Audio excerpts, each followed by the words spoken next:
Good evening. Welcome from Community Stadium in Muscatine. High school football, a big one tonight as the Muskies return home to take on a number 5 team in the state, a Pleasant Valley. Hello, everyone. I'm Roland Glenbine alongside my partner, Chris Anderson.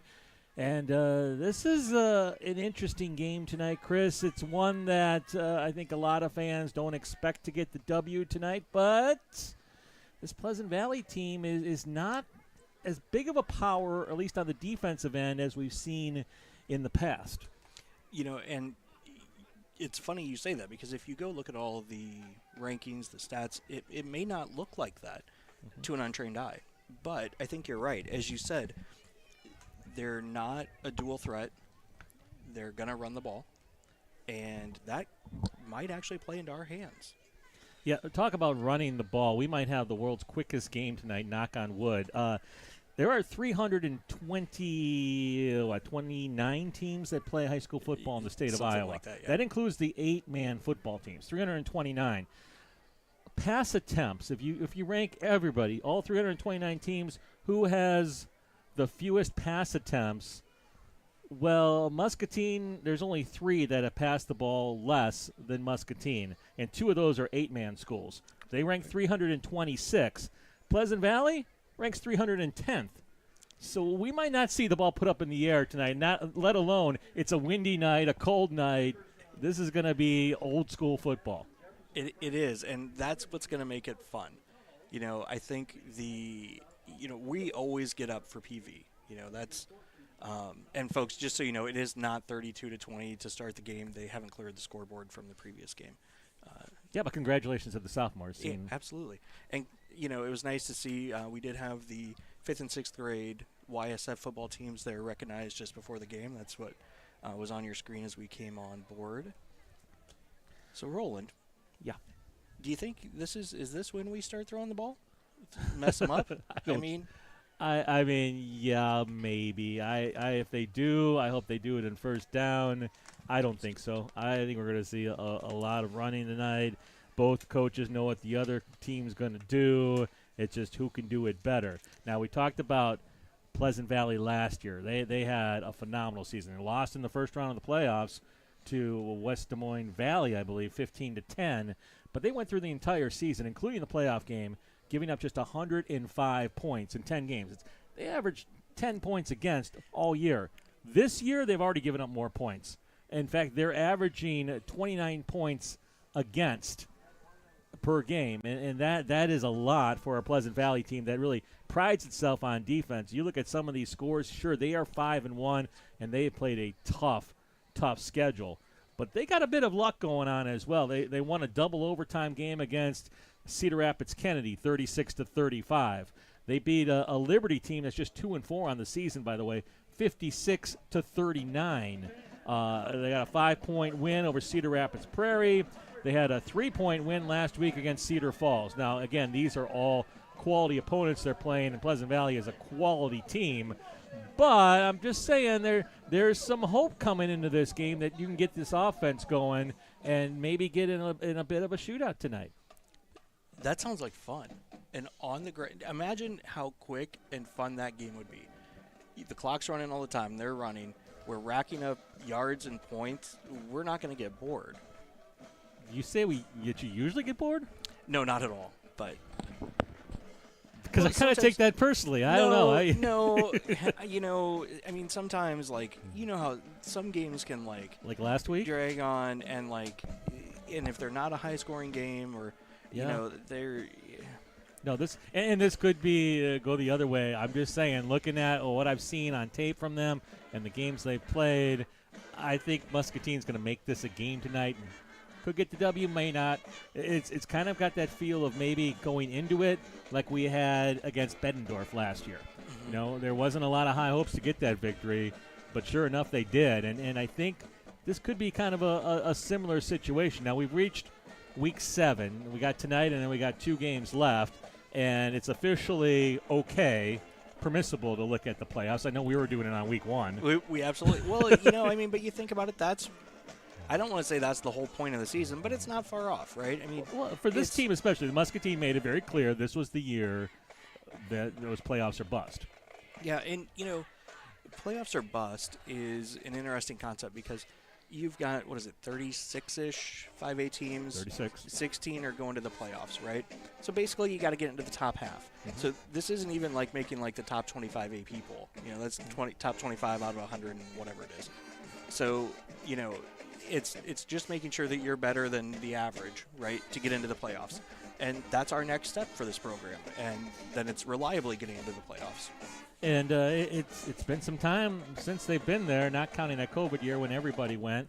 So, yeah, and this is the team, I think, that has shown signs of being good enough to be there.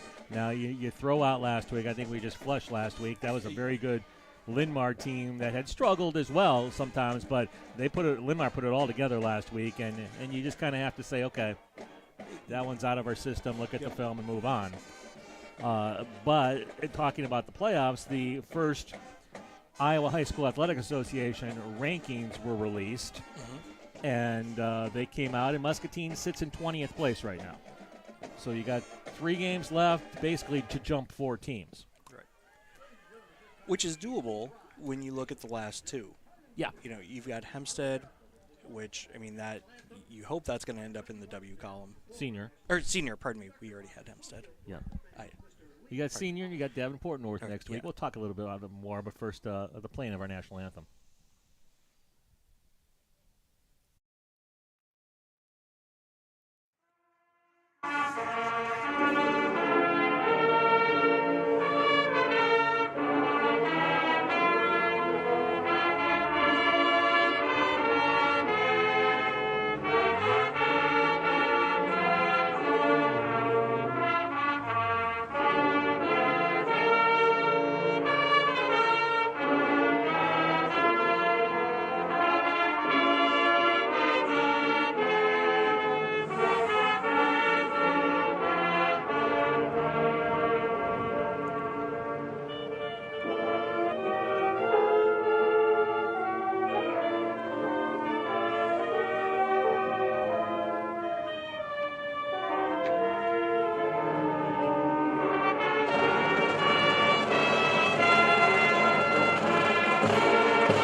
Once again, as always, by the Muscatine Marching Band playing our national anthem tonight.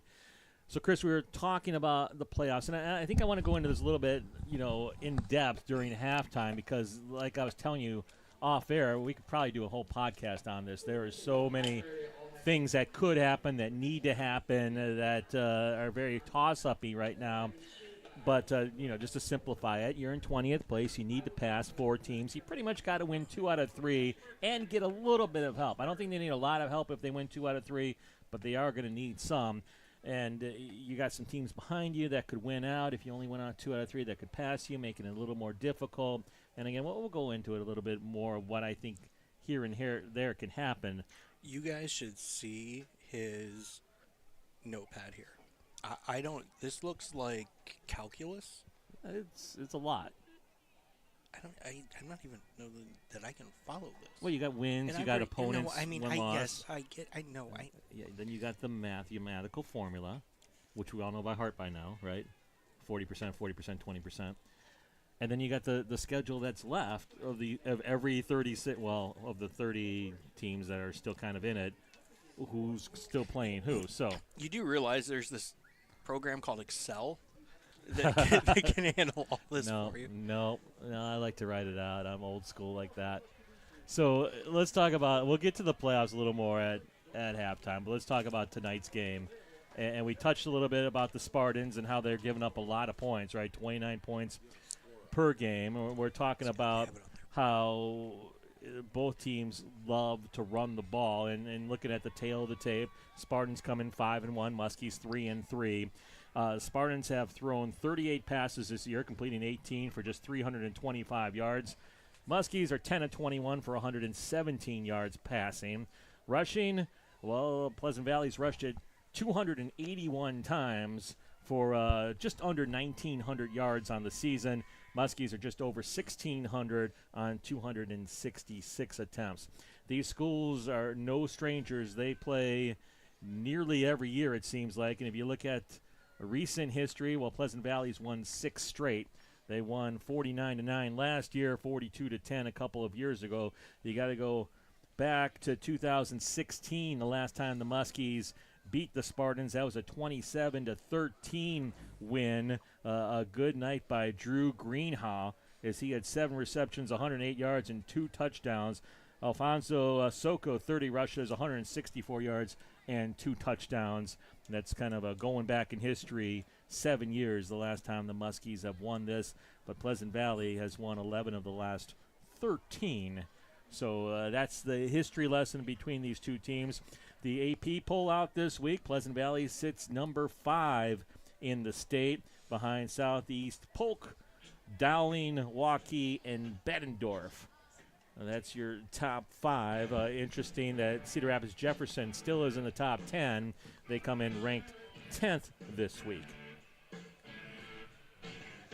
So some other stats of note. How about 5A rushing touchdowns? Pleasant Valley is number 1 in Class 5A in the state with 24 rushing touchdowns on the season. Bettendorf second at 21. The Muskies are third out of the 36 teams in Class 5A with 19 touchdowns on the ground. The Pleasant Valley Spartans, they're led by their quarterback, Coy Kipper, 325 passing yards, 325 passing yards and 5 touchdowns, but 320 rushing yards and 10 touchdowns from their quarterback. You're going to see a lot of keepers, a lot of option with this Pleasant Valley team as they keep it on the ground. We have triplets, they have twins. Tig Lyon and Tate Lyon do a lot of their running. They combine for just about 870 yards and 8 touchdowns between the two of them. And those are names you're going to hear tonight. The Lions definitely get a lion's share of their offense. Oh, wow. Yeah, that just came to me. That's just smart like that. That's The captains, you're easily impressed, are working their way towards midfield right now to have the coin flip. And shaking hands. We'll see who will start off on offense first. I think if you're the Muskies, you win this. I think you want the ball in a game like this. You want to just try to put points on the board first. I could get behind that theory. And we'll see exactly what happened here as they sort everybody out. Looks like the Muskies are going to be going right to left. Pleasant Valley won the coin toss, and they had that exact same thought. They want the ball first. And that's how we're going to start this game tonight on well, now they're switching everybody around. Look at this. Well, So, in your research, did you break down how much of the offenses were, of all these runs, how much were off tackles versus out into the, sweep, something getting outside? I could not get my hand on enough film to be able to do that, no. From what I've seen, they do like to work the perimeters. You'll get a lot of jet sweep motion with Pleasant Valley, and they'll definitely work the entire field, whereas I think Muscatine's more between the tackles. So now we got it sorted out, and Pleasant Valley will get the ball first. They just flipped side, so the Muskies will be going left to right on your screen here. Clear the scoreboard. Well, they could keep it right there. We'll take a 12-point lead to start.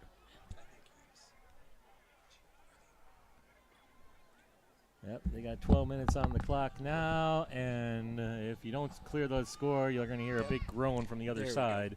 And there we go. There we go.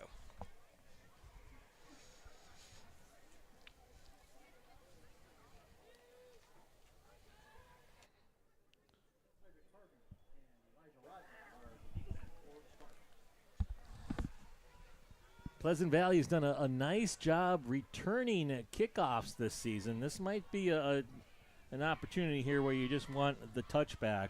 If you look at the wind, it seems to be at the Muskies' back in this first quarter, so chances are you're going to see one boot it to the end zone right now as Jackson Oathmer will get ready to start this ball game. Glad you could join us tonight on the Discover Muscatine Sports Network. As always, bringing you free Muskie sports every week, home and away for football, and the ball will be returned. It looked like out of the end zone, which you can't do. And he's got one man to beat to the 50, to the 40, and a nice tackle out there, open field tackle by Oathmer.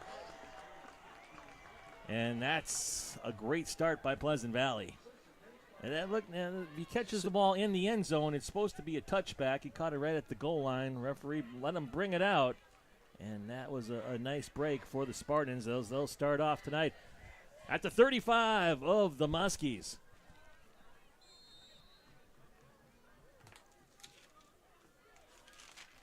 Again, Coy Kipper, the man behind center.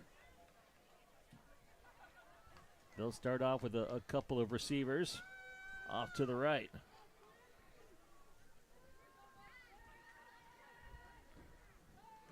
And it's a dive play right up the middle. Not a bad gain, about 4 yards on first down. And I think after watching last week, one thing that our front 3 or 4 are going to have to do is control that line of scrimmage. You know, they got a huge push on that first play. They're going to have to make sure that they can get those gaps closed and make sure that they don't get those 2, 3, 4 yards out of every run. Tate Lyon, the ball carrier on first down, brings up a 2nd and 6. Lyon again, the lone back behind Kipper. Tight formation. Goes in motion. It's a pitch play trying to work the far end. Has the corner. Has the first down and brought down about the 15-yard line. Some other action we'll keep our eye on tonight.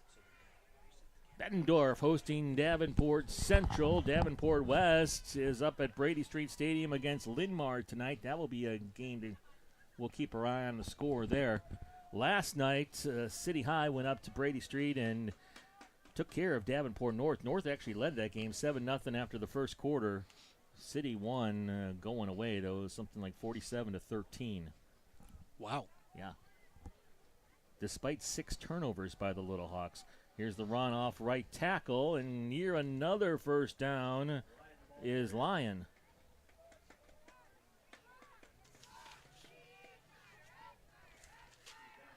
And that is Tate Lyon on that carry, and they will get the first down, 1st and goal. Just 3 plays into this ball game.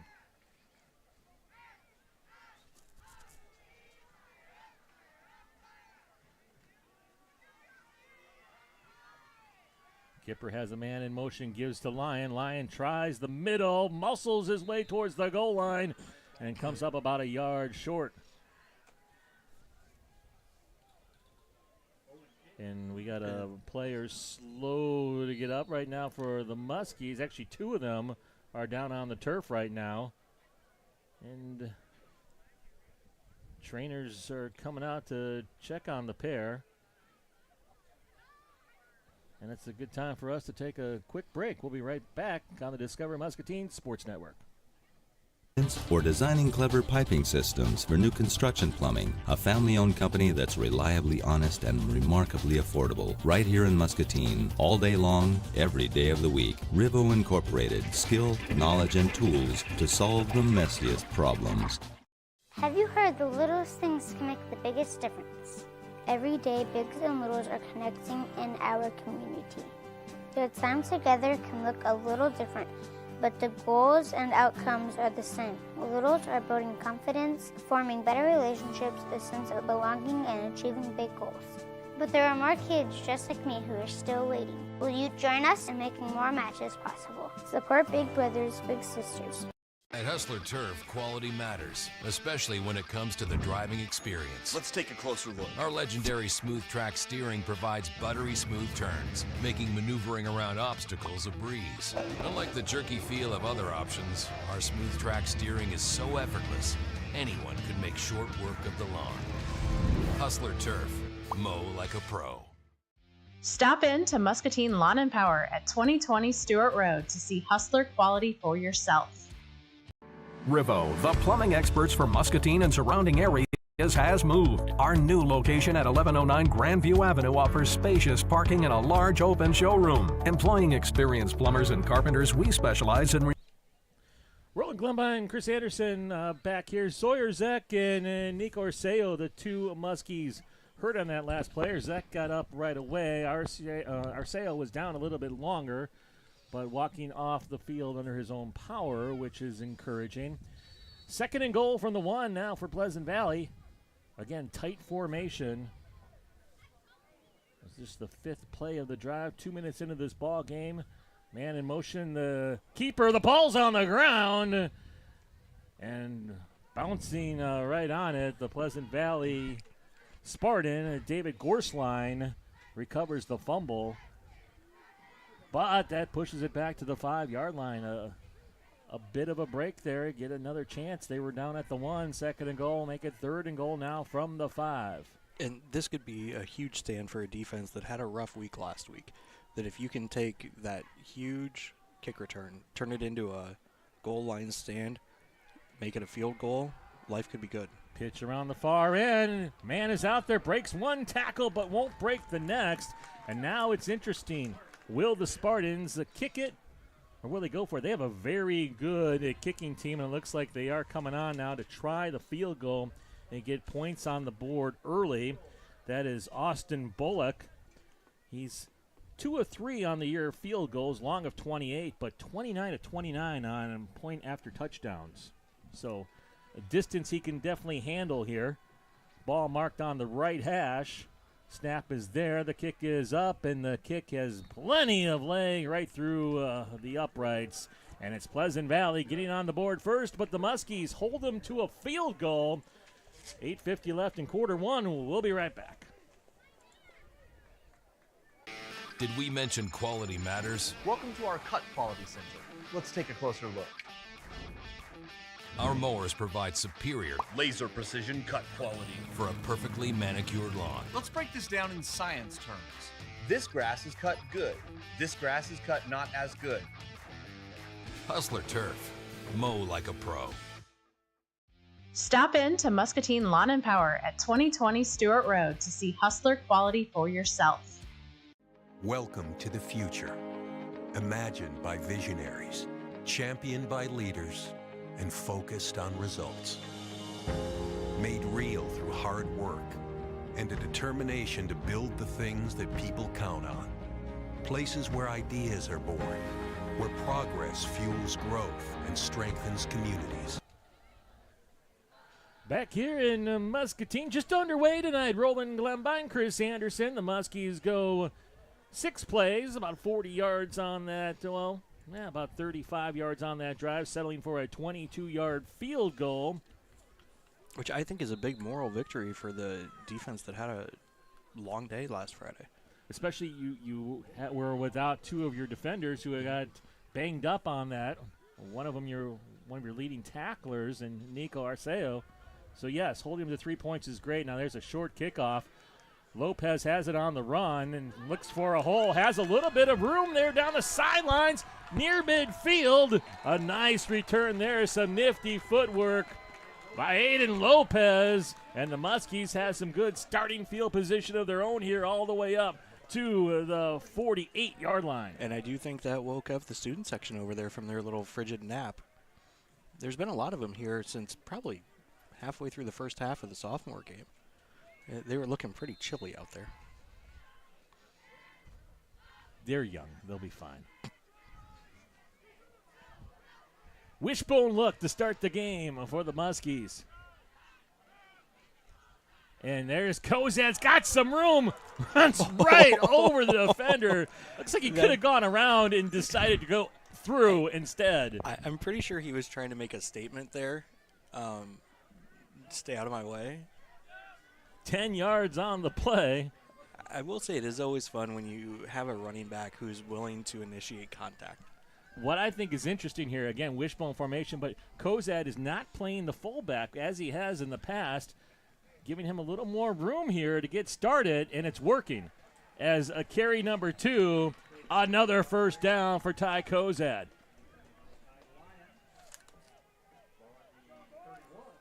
Throwing a little new wrinkle into the form. I like it. I think I was questioning it a bit last week. It just, with his vision and burst, give him a little more backfield to get started with. It seems to be working early. That is a third carry by Ty, and this time the Pleasant Valley defense holds him less than 10 yards.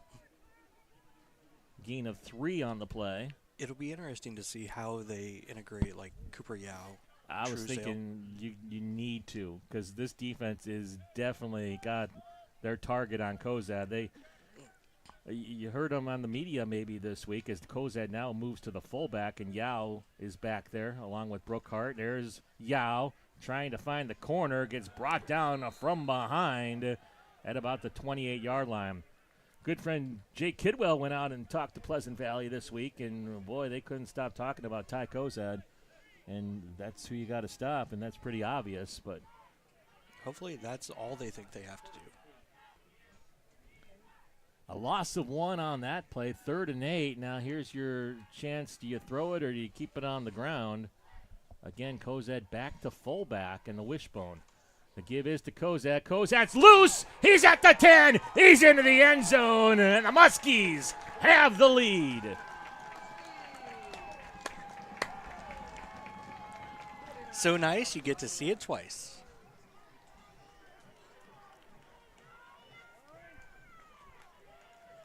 Which, by the way, that would also be a new school career rushing record.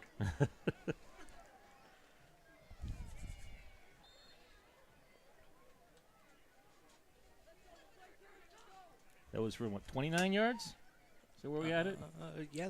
Yeah. Okay. Waiting the extra point. Othmer high snap. He gets it up. He gets it through, and it's a 7-3 Muskie lead. We talked about this Pleasant Valley defense. When water service lines get damaged. And my producer wants to go to break, so we'll be right back, and we'll talk about it after this. Customers often call us first. Remember, MPW is responsible for the water main. The water service line from the main to your home belongs to you. Damage is usually unexpected, and repairs can cost thousands. So don't wait until a problem occurs. Be prepared. Check your homeowner's policy and see if it's covered. If not, third-party protection plans are available for water and sewer. MPW also offers the utility loan program with 0% interest, and that may help. Learn more at mpw.org.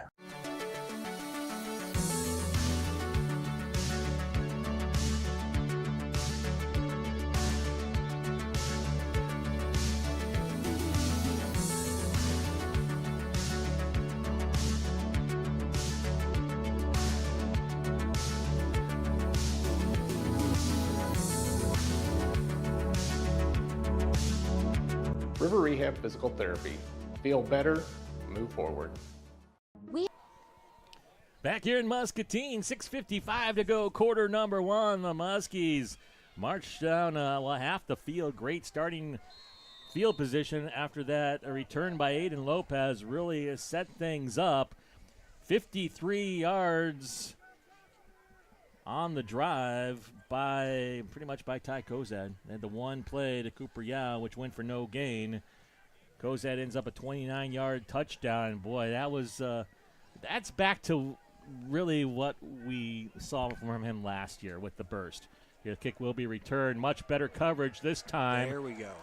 Inside the 15, down to the 13-yard line. A much better job by the special teams there. But that burst we just saw by Ty, that looked like 100% Ty. He looks to be back right now, and, hopefully that is the case. And if it is, look out.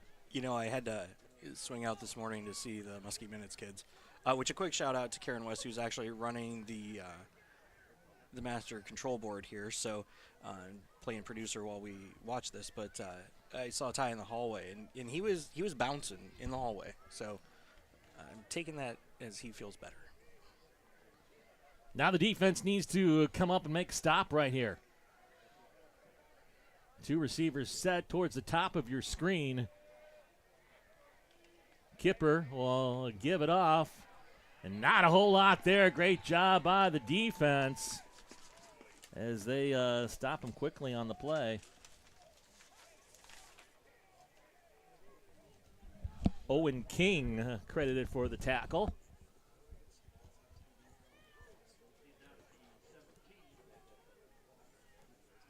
Ball out to the 17, a second down upcoming. And again, it's don't allow Pleasant Valley to get the big play. I think it's kind of the key on defense right now.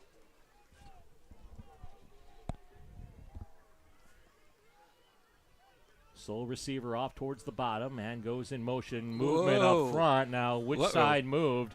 They're going to say that was defense encroachment. No movement by the line. Kipper's hard count pulled a couple of Muskies offsides, and that's a free 5 yards.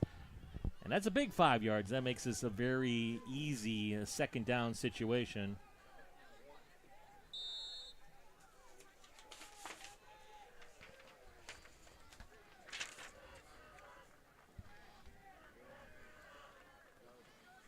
Second and 1. Man in motion. Kipper turns, keeps it. Kipper has room. And a nice option right there off the right. Big gain for the Pleasant Valley Spartans out to the 36-yard line.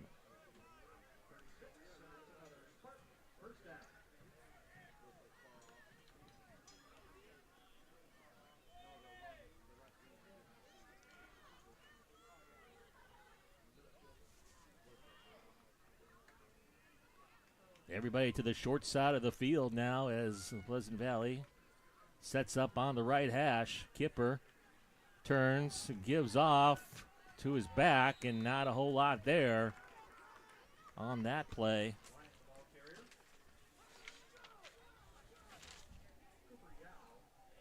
At that time it was Tig Lion.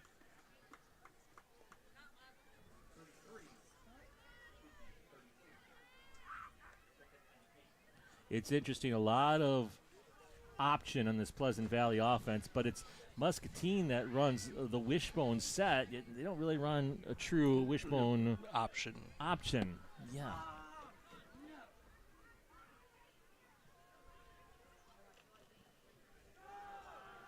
Here's the give. Nice moves by Tig Lion. He's got a first down, and he would have had a lot more had it not been for a T-shirt tackle right there by the Muskies. Lion inside of Muskie territory, down to the 48-yard line. Now, correct me if I'm wrong, Roland, but hasn't PV run basically this offense for... Since Rusty got there, Rusty Van Wensiga, the longtime coach. I mean, it's had to have been, what, how long? A long time. Oh, come on, you didn't research that one for me? I was busy with the playoffs.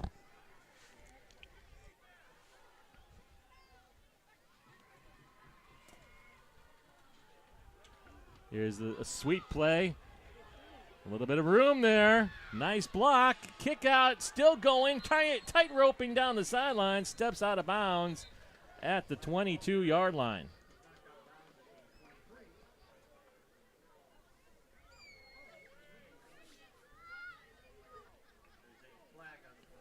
There is some laundry on the field. And they seem to be walking backwards, so that's probably a good thing based on That where it's is at. holding, Looks like it's probably going to be a holding. Wipe out the big play right there.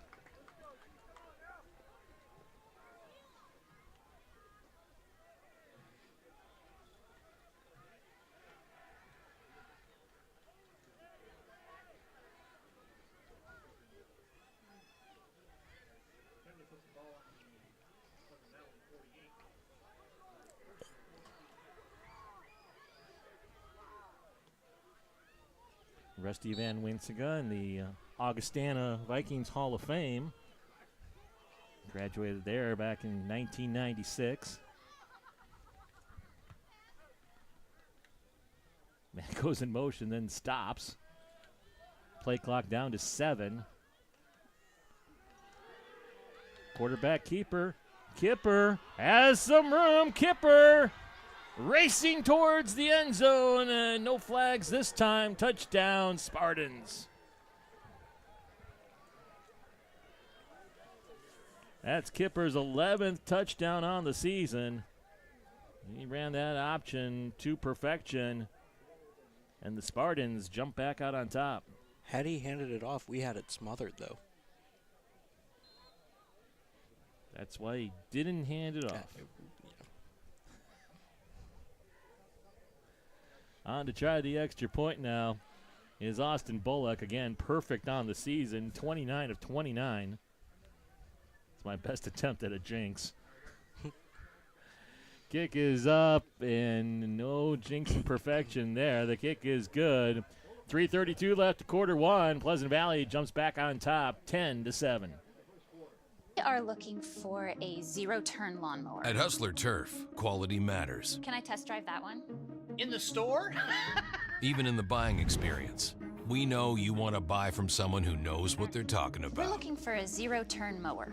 Like Great. this guy. First thing you need to know is what's the size of your property? Are there any obstacles? Head to your local Hustler dealer and talk to a lawnmower expert. Stop in to Muscatine Lawn and Power at 2020 Stewart Road to see Hustler quality for yourself.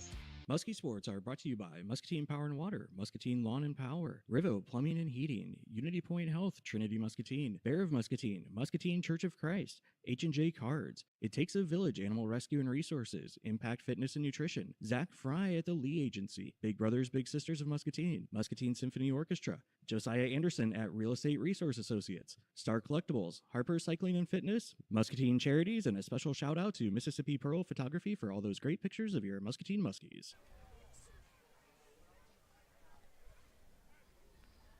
Back here at Community Stadium in Pleasant Valley Spartans and the Muscatine kind of in that shootout start, which we talked about could happen tonight.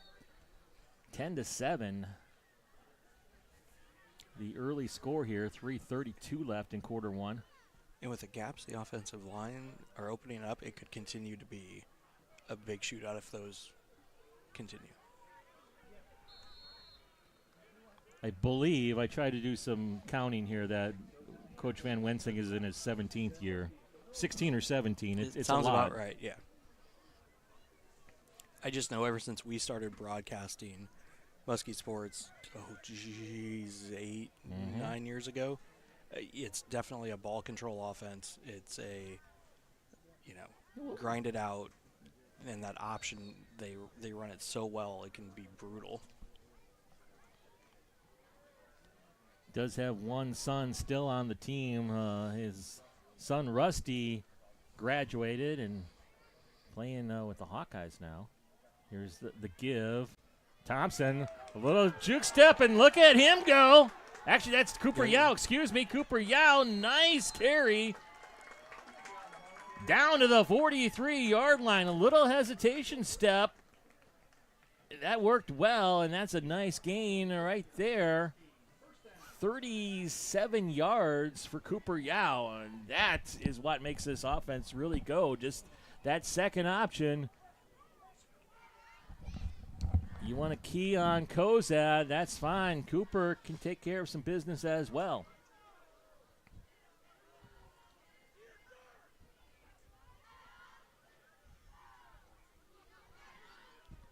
Nobody fooled as they switch up the line. They give to Kozad. Kozad up the middle. Not a bad gain on first down. I was actually talking with somebody the other night, living legend here in Muscatine, and she was talking about how she noticed that the team's getting more creative in those pre-snap motions, trying to confuse people, and thought it was an impressive way to We saw it work a lot more last year, I think, than maybe this year. But, yeah, it definitely is not a bad little play to get a free 5 yards. Here's Yao trying to get back to the line of scrimmage. Pleasant Valley thought they stripped the ball from him. No signal yet by the official. As they'll kind of talk to each other right now, and I think the officials may be in panic mode right now. So they'll huddle it up and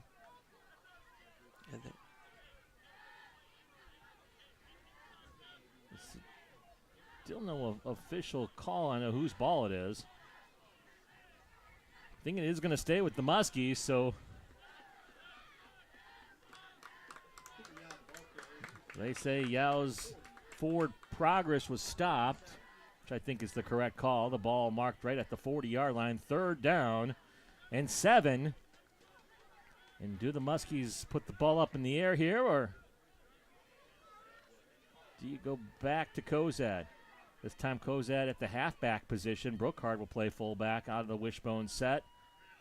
Here's the give. Kozad looks for a hole. He's got the hole. He's got the first down to the 30-yard line. It's so fun to watch him run when he gets leaning forward, because you see him almost like about halfway through that run, if you go back and look at it, you see him just like cock back and like hit another gear as he leans forward, which is absolutely tremendously fun to watch. Yeah, and his vision is just so phenomenal, how he can pick up the hole. Now he's back at the fullback spot. Still in the wishbone. They give to Kozad up the middle. Quick hitter. Nice gain, about 7 yards on first down. You'll take that all game long if you can get 7 yards on first down. He's up to unofficially 75 yards on the night, and the Muskies are inching closer to red zone territory.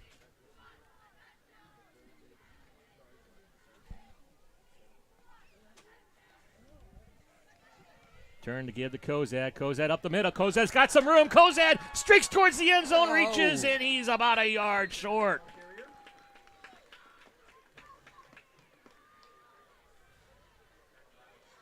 First down and goal, Muskies at the 2 as we reach the 1-minute mark of the first quarter.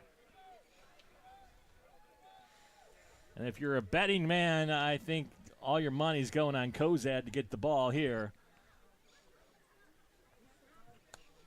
Think they've put the tush push in their game plan yet? Not yet. I don't think we really need it in this case, but little rugby mix in. A give to Kozad. Kozad at the goal line, waiting for a signal. As he did not get in, got pushed back, trying for a second effort, and they'll mark him about a 1. Don't have to get another play off if they don't want to. Aiden Lopez comes in with the play.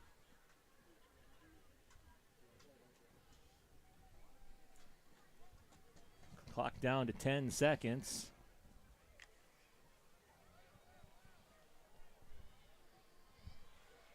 One, and that will be the quarter.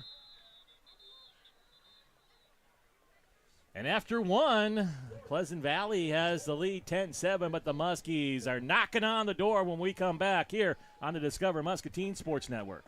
You know RIVO as expert plumbers, but did you know RIVO can also be your one source for complete bathroom and kitchen remodels? With professional craftsmen doing the job for more than 30 years, experienced in tile, carpentry, and of course plumbing, RIVO can transform a dreary basement into an elegant bathroom and upgrade a worn-out kitchen using inspirational design and quality brands. Before you stand in line at a big box store, call RIVO Incorporated and see how a hometown professional can refresh and improve your home. At Hustler Turf, quality matters, especially in the strength and durability of our mowers. So you know your Hustler will stand the test of time.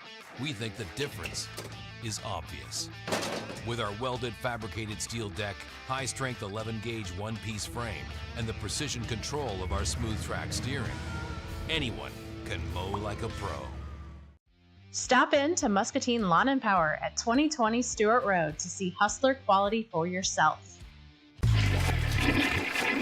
From a clogged toilet to a complete sewer line replacement, RIVO is a modern plumbing company designed to respond quickly to all shapes and sizes of plumbing needs. Bringing in our heavy equipment to replace cracked gas lines, or designing clever piping systems for new construction plumbing, a family-owned company that's reliably honest and remarkably affordable. Right here in Muscatine, all day long, every day of the week. RIVO Incorporated, skill, knowledge, and tools to solve the messiest problems.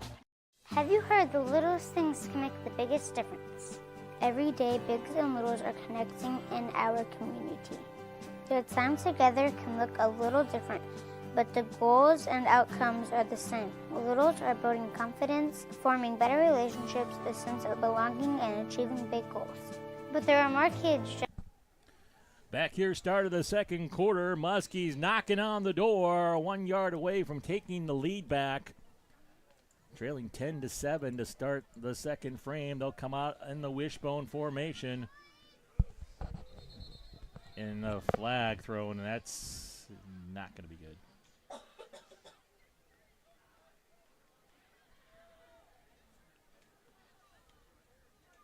Some movement up front, and now it was a 1 yard situation. Moves it back to the 6. A little more work to do right there. Discipline. We talk about the discipline and the stupid penalties.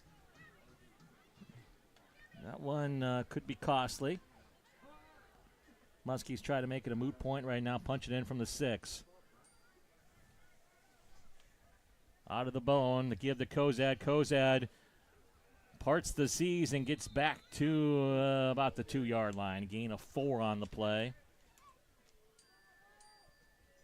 And now a huge third down upcoming. And if you don't make it, what do you do on fourth down? Take the points, tie it up, or go for it, knowing you're facing the number 5 team in the state. You know, you've been moving the ball pretty well against their defense. I think you could go for it. Hopefully we don't have to come to that. Third down.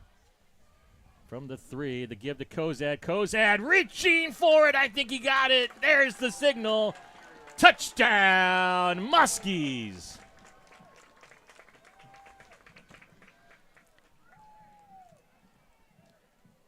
Well, you know, it is National Coaches Day, so we do want to give a shout out to all the coaches that would have had to make that hard decision had Ty not gotten across the goal line.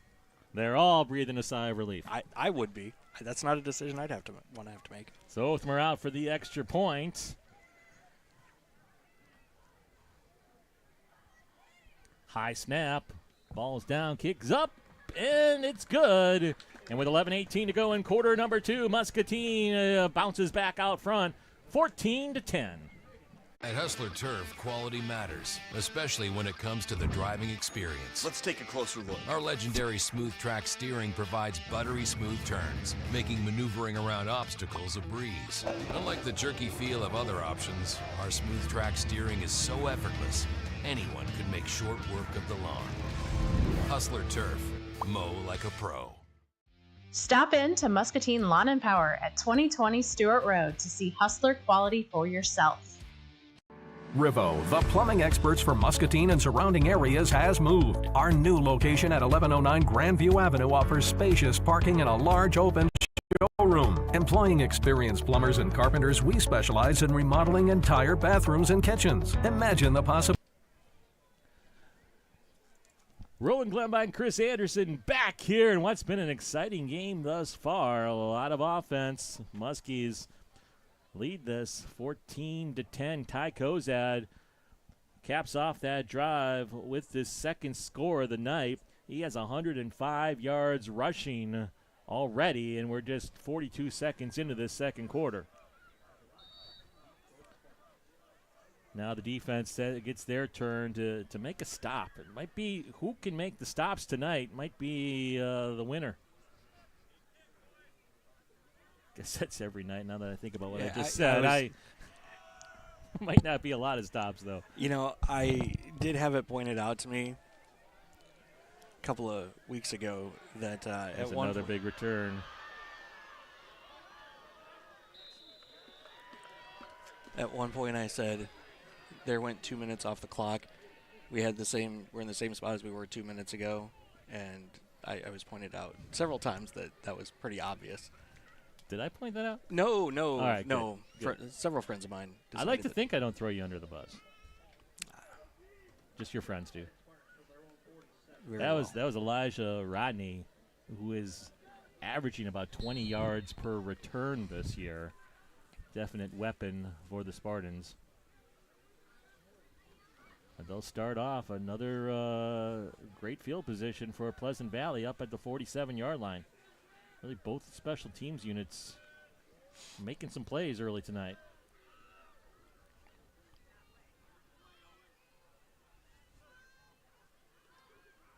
Here's the give, a keeper, nice job by Kipper. Kipper's loose.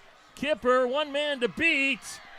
Into the end zone, Coy Kipper does it again, pulls the string, a rabbit out of the hat or the ball out of the running back's pocket. Had everybody fooled, and it is a one-play touchdown drive for Pleasant Valley. I thought we were going to have him for about a 3-yard loss there. That's their offense right there, and Coy Kipper is a magician with the football on that option play. There's a reason he has now 12 touchdowns on the season running the ball. And you can also see why they aren't throwing the ball. So glass half full, as the extra point is good. The Pleasant Valley defense didn't get a lot of time to rest there. They'll have to come back out on the field. However, the Muskies are now on the wrong side of this. 17-14. We'll be right back. Did we mention quality matters? Welcome to our Cut Quality Center. Let's take a closer look. Our mowers provide superior laser precision cut quality for a perfectly manicured lawn. Let's break this down in science terms. This grass is cut good. This grass is cut not as good. Hustler Turf. Mow like a pro. Stop in to Muscatine Lawn and Power at 2020 Stewart Road to see Hustler quality for yourself. Welcome to the future. Imagined by visionaries, championed by leaders, and focused on results. Made real through hard work and a determination to build the things that people count on. Places where ideas are born, where progress fuels growth and strengthens communities. It's work that makes a difference. Back here in Muscatine, it's been a shootout thus far, 17-14, just 1 minute into the second quarter.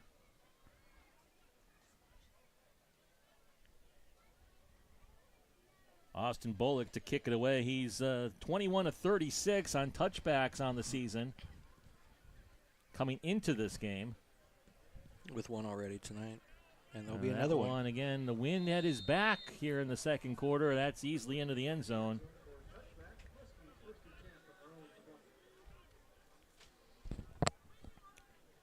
You know, the nice thing is, at this point, we're moving the ball well. I don't know that there's a whole bunch of strategy at this point other than keep doing what you're doing.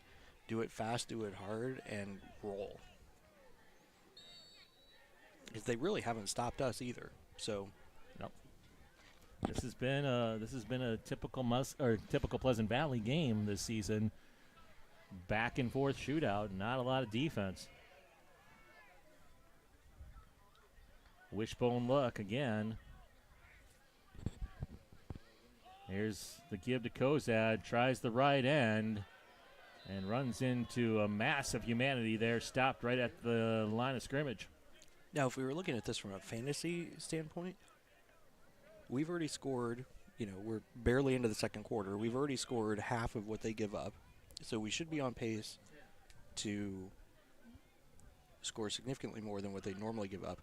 If they hit their average, we're in.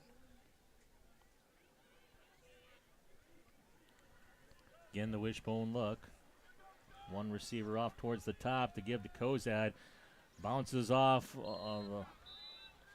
his own lineman and bounces up maybe 2-3 yards on the carry, and a third down and long upcoming for this Muskie offense. Call 3rd and 7. Still have yet to see a pass tonight from either team.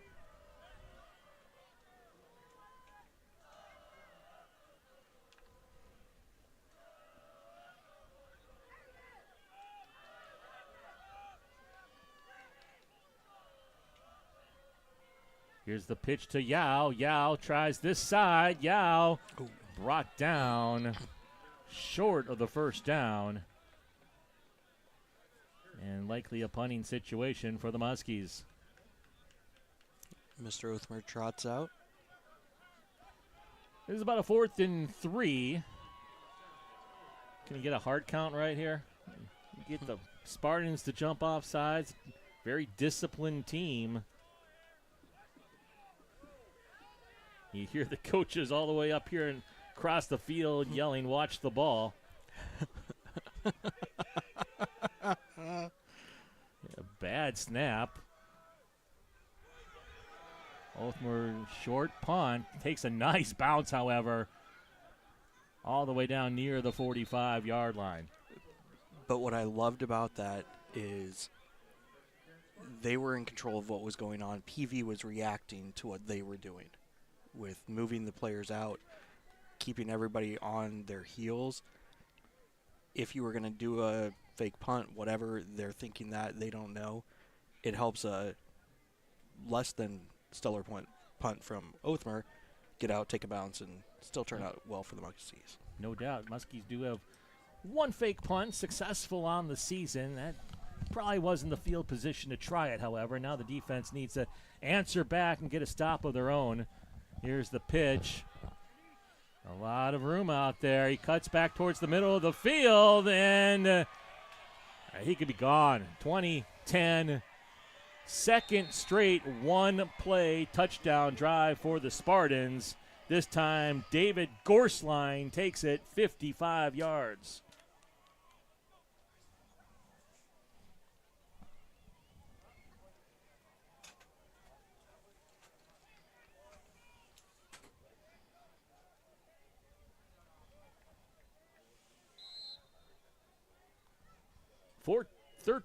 Probably 14 straight points here for the Spartans. As the extra point, bad snap, it's up and right through the heart, however, and it's now 24-14. Chris, let's keep it here. I feel like we're getting a lot of commercial breaks, and I don't get enough time to talk. So let's talk a little bit about what we just saw. The defense. 2 plays, 2 touchdowns. That's great blocking up front. No doubt about that. Again, glass half full, right? Not a lot of time for the Pleasant Valley defense to rest. But it's putting a lot of pressure on your offense now to answer back. It is, and, I think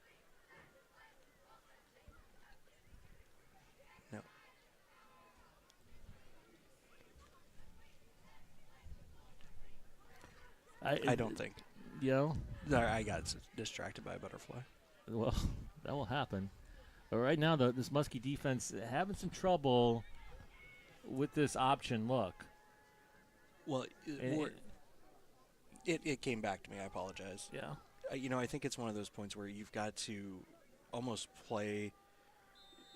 Each of them have been, he's pulled the option back and run, right? So I think you've got to make sure that you're staying home and not overbiting on the first option. Yeah. As somebody who played on a wishbone option team in high school a long time ago, it's just about everyone's got a job, right? One guy, he keys the quarterback. You got someone else, his job is to key on that pitch guy. Now, when both of you crash the quarterback, then he pitches, that's where you're in trouble. Both guys commit to the running back, and then he pulls the ball out, you're in trouble. Everyone's got to kind of stay with their job and their man and be disciplined. So yet another touchback, and here come the Muskies really needing a score right now. Down by 10. And they'll go back to their horse, and this defense is keen on number 24 right now. If you were ever going to throw the ball, this might be a play-action opportunity in the making right here.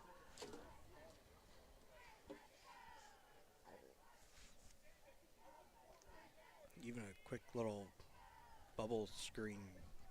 I can't really pull that off at this point, but Here's the give, Kozad. Kozad gets through the hole. Kozad one man to beat.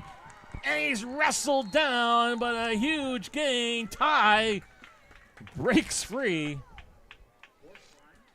for 33 yards on the carry. You know, they say the hardest thing to do is halftime of the Super Bowl, change up your entire game plan because you're behind. Maybe you don't. Stuck with the one that brought you to the dance, right? Sure. Wishbone look. There's the give. Kozad gets up to the 45-yard line. 2 yards on a first down. He's up to 141 yards on the night, unofficially, of course.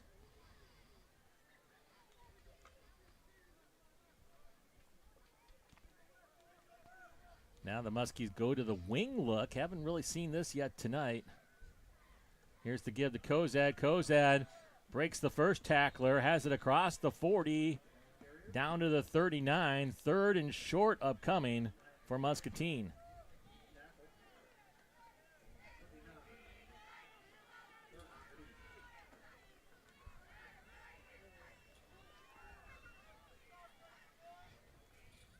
Two down territory, 4 down territory maybe here, 2 chances. 3rd down and 2. Back to that wishbone look. Turn the give. It's Brookhart. Brookhart gets the first down. There was a high tackle right there around the neck of Brookhart. No flag. And a nice job right there to move the sticks down to the 35-yard line.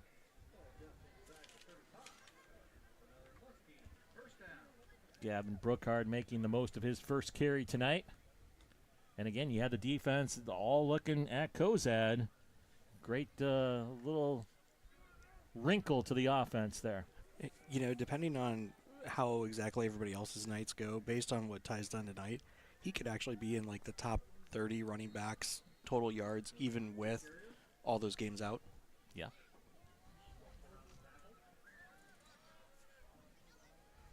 Yeah, we've seen him go for 400 yards. And that's across all classes. Yeah. I believe the leader in 5A is the young man out of Des Moines, Lincoln. Yeah, Javon Sanders. Yep. Prior to tonight, he had about 1,194 yards. And Ty came in, 699?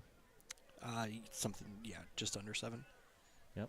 So might be hard to catch that young man unless you get a playoff game. Then you get an extra one. He could still. I mean, that'd be amazing to be the top rusher in 5A, missing basically 3 weeks. Right. And a fourth that was 65%. Oh, more than that. I mean, he only ran that one drive, the first drive, and then week one. No, I'm even talking when he came back. Oh, yeah. No, tonight I think tonight we could probably say is his first 100% night. I would agree. I completely agree. That burst is definitely back, and we had a timeout on the field, and that timeout taken by the Muskies with 6:01 to go, halfway through this second quarter. Glad you could join us tonight on the many platforms we're bringing you this game on the Discover Muscatine Sports Network. To our regular viewers from Muscatine and to the new viewers up in the Quad Cities tuning in to see the Spartans tonight, glad you could join us and for the game. And if you're feeling a little diverse in your interests, in about 10 days, the Muscatine Symphony will be kicking off Saturday the 14th, 7 o'clock. We're one of the presenting sponsors of that. Absolutely love those guys. They do a tremendous job. Brian Dollinger is celebrating his 20th year as maestro. So stop on down and see him. They're absolutely tremendous. Here's the give to Ty. Ty near the first down and is pushed backwards. We'll see where they spot the ball.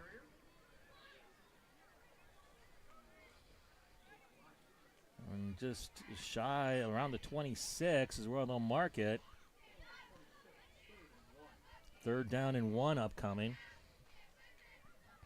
Gain of 5 on the play.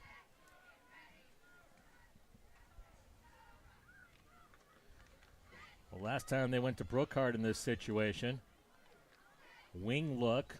Yao on the wing. We got a whistle, and Coach Van Wensinga wants to talk it over this time. Perhaps saw something there. Didn't like that wing look and how his defense was matched up against it. So he'll burn his first time out of the night. So a little Mozart or Beethoven? That is a good question. I honestly do not know. I know they have a visiting artist. Oh, we're getting reports from the stands that it's raining. It's not raining here in the press box, though. It's beautiful in the press box. But, yeah, kickoff was around 48 degrees tonight with a nice breeze for sure. The winds reached around a 20-mile-an-hour gust earlier today. I don't think it's that windy right now, but it is definitely still blowing. I know when we brought the gear up this morning, Mr. Hagee, who runs the scoreboard and was also coincidentally my 7th grade math teacher, was predicting a career-long field goal. There was so much wind. Well, not the way the Muskies are going right now. They're going into the wind, but that could definitely be. Both these kickers have shown a leg tonight, no doubt about it. 2 of the better kickers on the eastern side of the state, and here we go, 3rd and 1, and now they'll go back to the wishbone look after the timeout. Here's the give. Kozad met right at the line. That's going to be close. Depends where they spot it.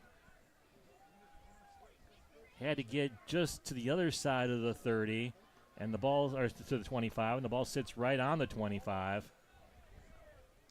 Almost worth asking for a measurement, but it looks to be about 3 inches short, and the offense is staying on the field right now. But I don't know that they can do a measurement because the slinky dog is not here. And you have no idea what I'm talking about. That's a problem. 4th and 1 inch maybe. Here's the give to Ty. Hit hard. Where do they spot it? Well, I think he got it, but not where the refs are standing. They didn't give him an inch on that play. That looks like it might be Pleasant Valley ball. That ball looks like it's spotted worse than the start of the play. We need Slinky. I'd like to see a replay on that last one because I feel like he did get across the 25-yard line before getting bounced back. However, it'll be Pleasant Valley football according to the official. A huge stop on defense right there on 4th and an inch.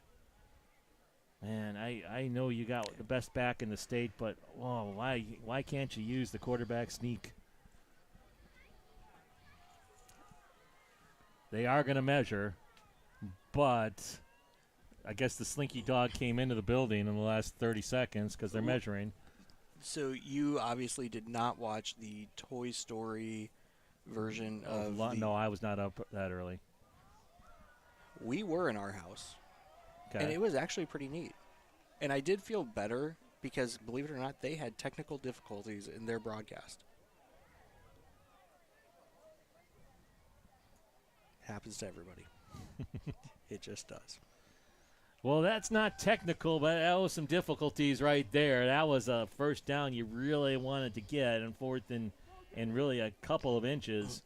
But now you give the ball back to Pleasant Valley down by 10, and this game kind of starting to distance itself from you.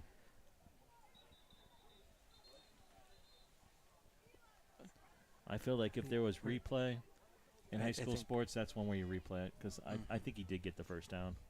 Kozad got, hit hard and bounced backwards, but his forward progress looked to have gotten over the 25-yard line. Here's a good job by the Muscatine defense on first down. Finally making a stop. Cooper Yao on the tackle, loss on the play. Maybe that's what they were doing up on the sideline at Linmar last week. Maybe they weren't studying film. Maybe they were testing out replay. If you didn't join us last week, in Marion, Linmar has a huge TV set on their sidelines, and they huddle around the defense, and there's a 5-yard penalty upcoming as the nose guard jumped into the neutral zone. So all the good you did on first down kind of gets negated on a penalty. Had a huge TV set, and they all huddle around, college style, and watch the last drive. And all they were missing was their Microsoft Surfaces that they could throw. I'm surprised they all didn't have, little iPads, and that rain is kind of, we look up towards the lights right now. It's coming down a little harder. That's going to help settle the new softball field out there, though. Kipper keeps it. Kipper's again out in the open as the Muskies have not really figured out the option yet. Kipper's had a lot, and he's done that to a lot of teams this year. But Kipper's definitely making a difference right now for this Pleasant Valley offense. First down and 10, clock ticking down, 3:20 to go, second quarter.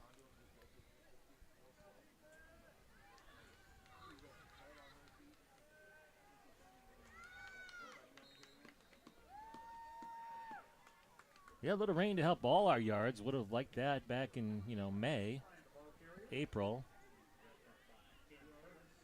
Instead of when it's 45 degrees and you're a football game. But, hey, you get what you get. Second down and 5 upcoming for the Spartans.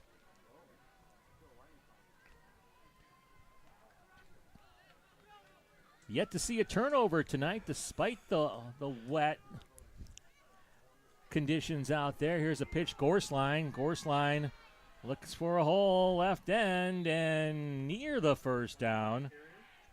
We'll see how the officials spot that one.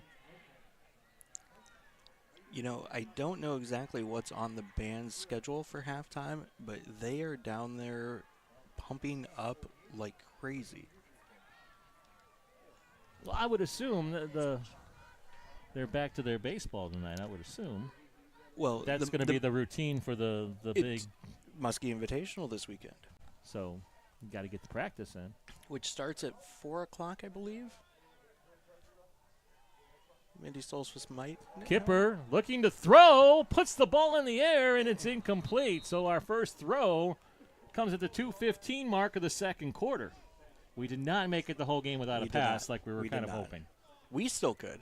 Muskie still could make it. We could hold up our end still. Do we want to hold up our end? If you get the W, yeah. The Muskie Invitational is mid-afternoon till I believe the Muskies will take the field last at 10:40. So there's going to be, is it like 20 bands? 23 bands. They were a couple of the band students and one of the color guard were on the Muscatine Today show earlier this week. And they're pumped.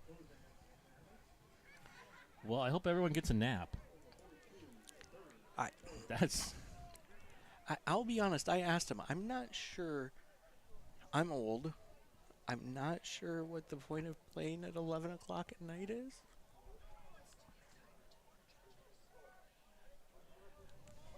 I think that's just a tradition that's been a thing. I mean, I'm doing some math. If you start at 4 and you finish at 11, you could also start at noon and finish around dinner.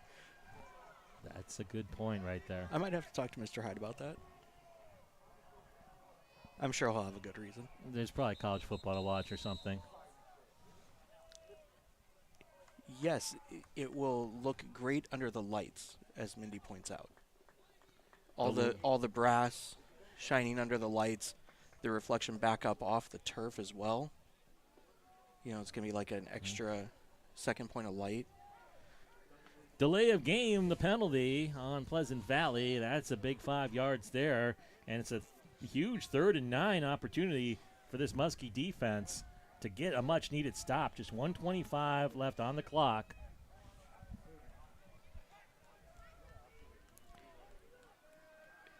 And if you can keep them off the board at this point.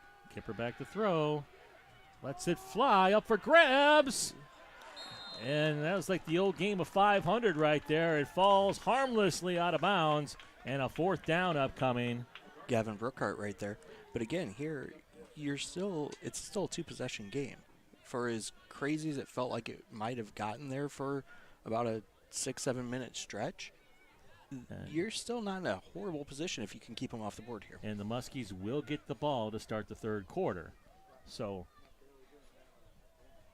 maybe get a return here, maybe get some points before halftime, but even if you don't, you get the ball first, trailing by 10. That's not, it's not great, but it's not bad. I mean, when you think about how you were up 14-10, and again, is the glass half full or empty? I don't really care. I just know that there's more milk you can put in it. I want to find the rest of the milk.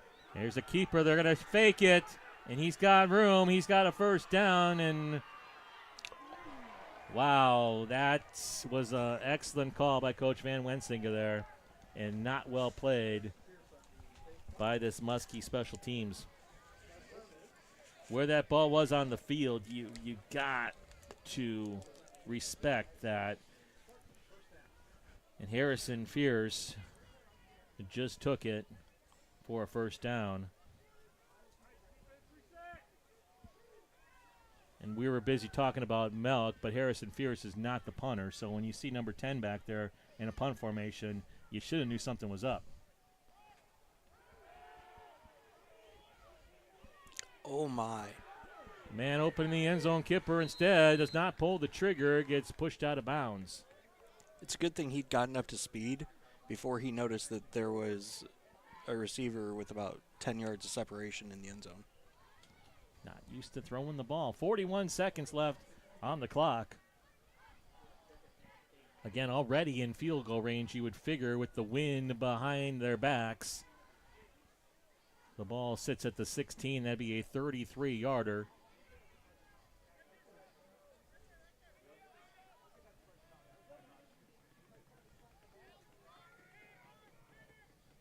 Course line in motion. The keeper by Kipper. We got that one. Down to the 11-yard line and a 3rd down upcoming for Pleasant Valley. And they'll spend a timeout, I believe, here. They got 1 remaining after this. We'll keep it here with 32 seconds to go in the half. And this is a big stand right here for this defense. At least keep them to a field goal. This can be the same moral victory that we started the game off with after the big return. You know, anytime it's kind of a punch to the gut, right? When the other team fakes a punt and gets it rather easily, how do you respond from something like that? This defense is taking a few gut punches tonight. This Pleasant Valley offense and Coy Kipper specifically kind of having their way on the option play, putting up 24 first-half points thus far. But if you can get the stop right now, it's a huge kind of burst into your sails going into halftime. Well, and again, it keeps you still at it still keeps you at a 2-possession game. Now, what do? They got 1 timeout, 3rd and 8. They've tried to pass it, not with a lot of success here on this drive thus far. The options worked well. I think you run it. I think kill you as do much, too. I think you kill as much time as you can. If you have to burn a timeout, you burn a timeout at some point here. But if you only give the Muskies, kick the field goal, give it back with 25 seconds left, I'd be okay with that. So 3rd and 3 upcoming. The scoreboard says 3rd and 8. It's obviously 3rd and 3. Here's the give up the middle. Lion has the 1st down. And now you got 1st and goal, and they'll wind the clock down to 27 seconds and counting. Pleasant Valley not too worried about that right now. They still have that timeout in their back pocket. Course line in motion. The Keeper again by Kipper, and he's pulled down at the 1, and now Pleasant Valley will burn their last timeout with 14 seconds left. Ball marked right at the 1. This is interesting here because they're a running team. They're at the 1 yard line. You would think you run the ball in this situation, but if you get stopped, you got to have that play ready.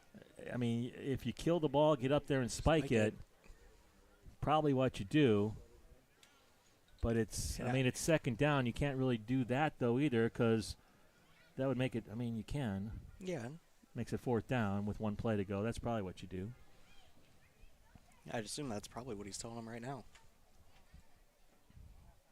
But it's on the Muskie defense to make them have to do that and get a stop right now. As we get ready to come into halftime here, just a quick reminder, folks, we'll be doing our best to show the band. We can't play it out because the YouTube and Facebook cops will pull the whole thing for copyright infringement. So we'll try and give you what we can of it. We will,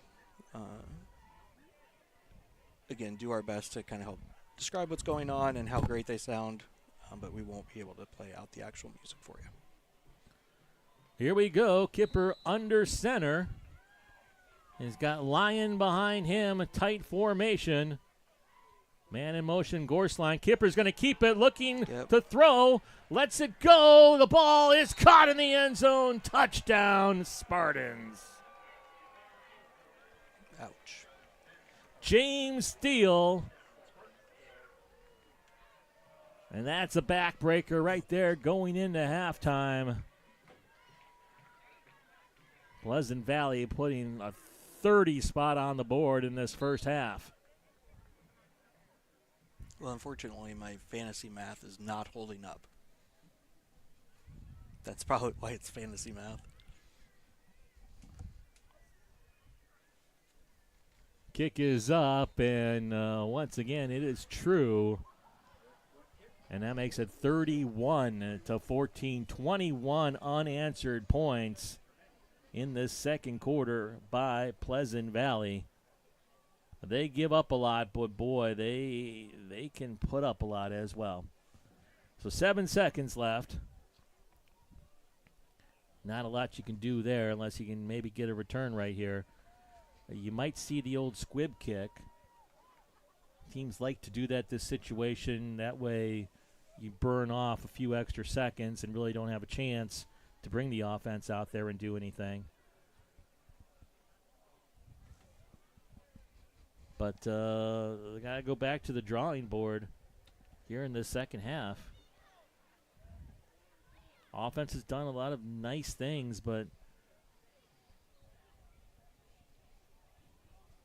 a lot of improvement needs to be done here coming out of halftime. And not only will we show you the band at halftime, we'll go into the math of the playoffs. And even if the Muskies lose tonight, there is still a decent opportunity to make the playoffs if they win their last 2 games. So we'll kind of go into that a little bit and what needs to happen, some of the specifics, and we'll try to simplify it as well. It's not a simple thing. It is not. Here's the kickoff, and it is a little pooch. And they got a fall on it. That almost turned into disaster right there as Cooper Yao falls on the ball. And time for 1 play. Hand it to Ty and see what happens. And most teams would take a knee. I think we hand it to Ty because there's always that home run opportunity. I think it's touchdown opportunity. Home run's not going to be till the band gets on the football field. Mm-hmm. I don't think you guys could hear his eyes rolling at home, but Muskie's trying to score 6 runs here with 6 seconds to go.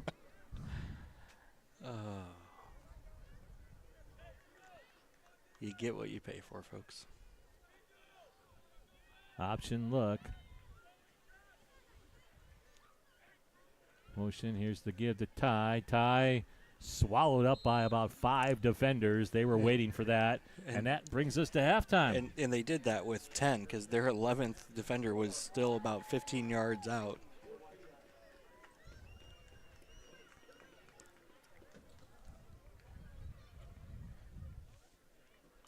So we head to halftime, and it's been all Pleasant Valley in that second quarter. They extend the lead 31-14 over Muscatine. We'll be right back on the Discover Muscatine Sports Network. When water service lines get damaged, customers often call us first. Remember, MPW is responsible for the water main. The water service line from the main to your home belongs to you. Damage is usually unexpected, and repairs can cost thousands. So don't wait until a problem occurs. Be prepared. Check your homeowner's policy and see if it's covered. If not, third-party protection plans are available for water and sewer. MPW also offers the utility loan program with 0% interest, and that may help. Learn more at mpw.org.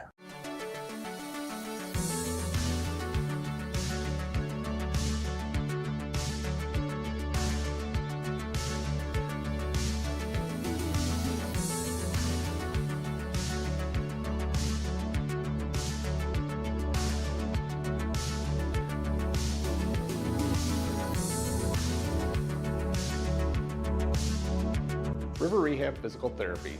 Feel better, move forward. We are looking for a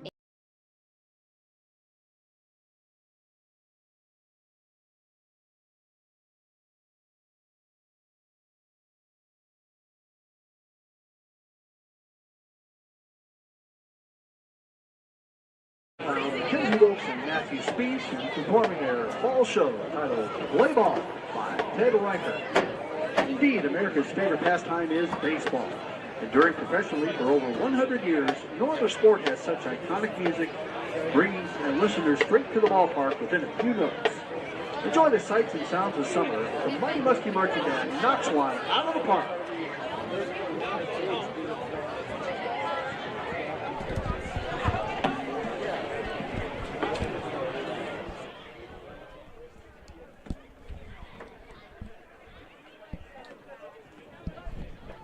So, folks, we're back, and again, we're going to try and kind of go through maybe some of this playoff math while the band plays and as they set up for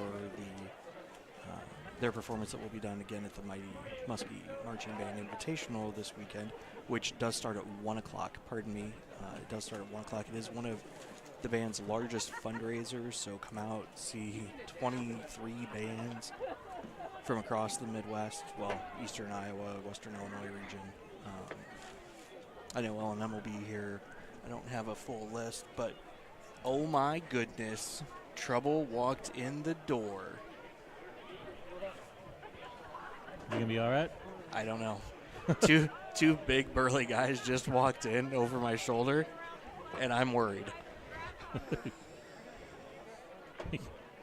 I got nothing to say on the air about that.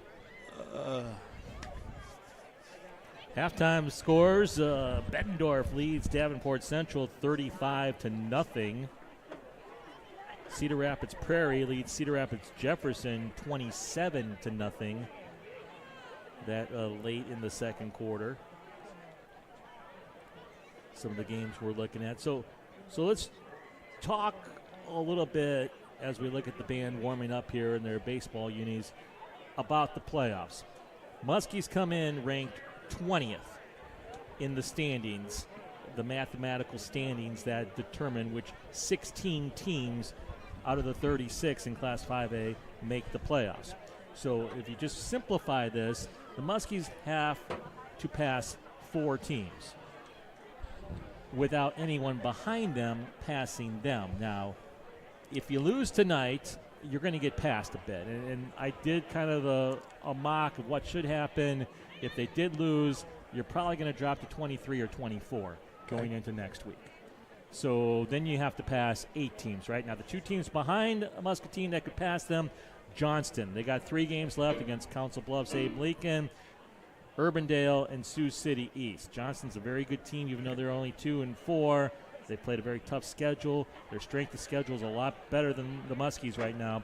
They would pass Muscatine. The West Des Moines Valley, traditional power, right? Right. Always get them in the playoffs. They're 1-5 this year. Yeah, I was looking at that earlier today, and I was like, wait, what? Yeah, they've played a huge schedule. And the Muskies are, 26 and 28, their opponents' records.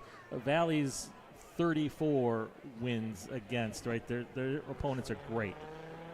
They could win out. Now, they do have a game against Ankeny coming up next week. I think they lose, and that would be good, and that's one we'll look at next week. And believe it or not, there's rooting interest for Muscatine fans in Ankeny and West Des Moines Valley, and you got to cheer for Ankeny in that. But what happens if the Riverhawks come back and pull out a win in this? How does that affect the playoffs? The Riverhawks of River City? No, of Muscatine. If they pull out a win in this, they're sitting pretty. So, folks, the two guys that swung in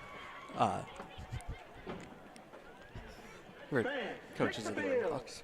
Okay, I got you. Sorry, Roland, had to throw one at you there. I'm like, where are you? What are you talking about? But that's okay. I get that look from you all the time. It's an every week occurrence. It happened in the middle of this year, and I love. By the way, did we have this last time?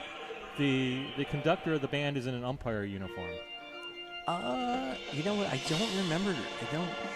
Just noticed that right now, and trying to keep the band fans happy, because again, I have to keep talking. I'm sorry. Yeah. Those are the rules. Put on by the copyright infringement rules. Well, and I will say, this is a little side note. We were watching them again last night, the color guard, as they were practicing for this during Wyatt's practice. And I'll tell you, this looks cool even when you just see the color guard doing it without all the other stuff. Yeah, this is creative, is I think the word, right? Creative. So, going back to this confusing mess that is, you could get passed by 2, so you would have to then pass 10 teams, which seems like impossible. Can't do it. When you start looking at teams like, so basically the teams that you need to pass need to lose 2 out of 3. If you have to win 2 out of 3, they need to lose at least 2 out of 3. Sioux City East still has to play Johnston and Ames on the road. That could happen. I think you're definitely looking at Waterloo West losing 2 games. They play Valley, Liberty, probably both losses there. Davenport West plays Linmar tonight. They play Cedar Falls to end the year. You're probably passing them. Urbandale still has to play number 1 ranked Dowling at Johnston and Ankeny Centennial. They'll probably lose out, so you're looking at passing them. So there's teams out there where you're going to pass. And then you have other teams that play each other. And that's going to help you out because, Linmar plays City High. Someone's got to lose that game, and then you're going to gain on them. City High plays Linmar and Bettendorf to end the year. Those could be 2 losses real easy, and then you'll pass City High. So the opportunities are out there. And I don't know if I made that simple or not. I don't feel like I did. Well, it does come down to what we've said from the beginning. When you're in, and this is always the case, obviously, but we had the opportunity to take care of things. We had the right number of winnable games on our schedule. And if a couple of things go a couple different ways, we're looking really good right now. Things haven't bounced that way, so we're sitting here doing all this math, and it's going to come down to we still have to do what we need to do. We win these 3 games, life's fine. If we take care of our business. If we don't, then we need help. Need some help, and it's going to look insurmountable in a way when the standings come out Monday if you lose tonight, because all of a sudden you're down in 23rd place, maybe 24th even, and you're like, well, how do we pass 8 teams? But then you just got to realize, look, it's real easy to drop 4 or 5 spots. It's really easy to pick up 4 or 5 spots if you win against Davenport North next week. And then, teams start to lose. All of a sudden, you're up to 19th place going into the last week of the season, and all you got to do is win and have 2 teams ahead of you lose. Right, and, to tie it all back to fantasy football, because we all know that's where the real money is. Just for an example, last week I was at a 25% chance to win 3/4 of the way through Sunday, and you can still pull it off just based on what you've got left. And so, even though this is going to look bad, the equivalent of the start of the 4th quarter here of the season, it's still doable. It is doable, and it's likely, actually. Looking at it, if they do win their last 2 games, they lose tonight and win their last 2 games, they probably have about a 70% chance of making playoffs. That's, you know. Is that the rolling computer numbers? That's just me looking at what's probably going to play out. And that's the fun part of it. This isn't NFL where anyone can beat anyone. This is high school. You kind of know. There's a few toss-up games. Like next week, Davenport West plays Dubuque Hempstead. That's a toss-up. But for the most part, you kind of know what's going to happen. And the funny thing is you find yourself cheering for teams you don't like to cheer for. And that's going to happen here for the Muskies the next couple weeks. Because after tonight, you become big Pleasant Valley fans, because Pleasant Valley plays Iowa City West next week. They play Linn-Mar the last week. And those are two teams that you can catch, so you need Pleasant Valley to kind of win out. Same thing with Bettendorf. Bettendorf plays Cedar Rapids Prairie next week, and then they play City High in the final game. Those are two games you need Bettendorf to win. So it's going to feel weird, but the Muskies are going to be big fans of both Bettendorf and Pleasant Valley the last 2 weeks of the season if they want to go to the playoffs. I don't know if that's actually what's going to happen. All due respect to the PV fans listening. And again, just as a quick reminder, the reason we are continuing to talk while the band plays is because if we don't stop talking and the band music comes out, Facebook and YouTube will both pull us because of copyright violations of the music. So again, for those asking, that's why we do continue to talk. We try and show you as much of the band performance as we absolutely can while screwing up the algorithm of Facebook and YouTube, so you can at least see part of it. But what were we saying just before that? You got to pull for Pleasant Valley and Bettendorf. Oh yeah, no. Weeks. Again, all due respect to the PV fans, I don't know if I can do that. I can root for the other team that they're playing to lose. Yeah. But I don't know if I can root for them to win. I'm just being honest. It's like I don't care what happens.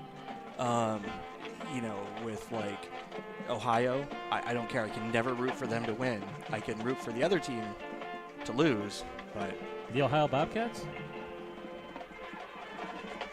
The boys out of Athens? You got anything against the boys out of Athens, Ohio? No, see, we don't use the whole name. Well, I know what you're referring to. I know, yeah. How do you feel about Penn State? Penn State's always a tough one because they always seem like they look really good, but they can never get past the two big brothers in their division, right? And I think until they do that, they might do that this year.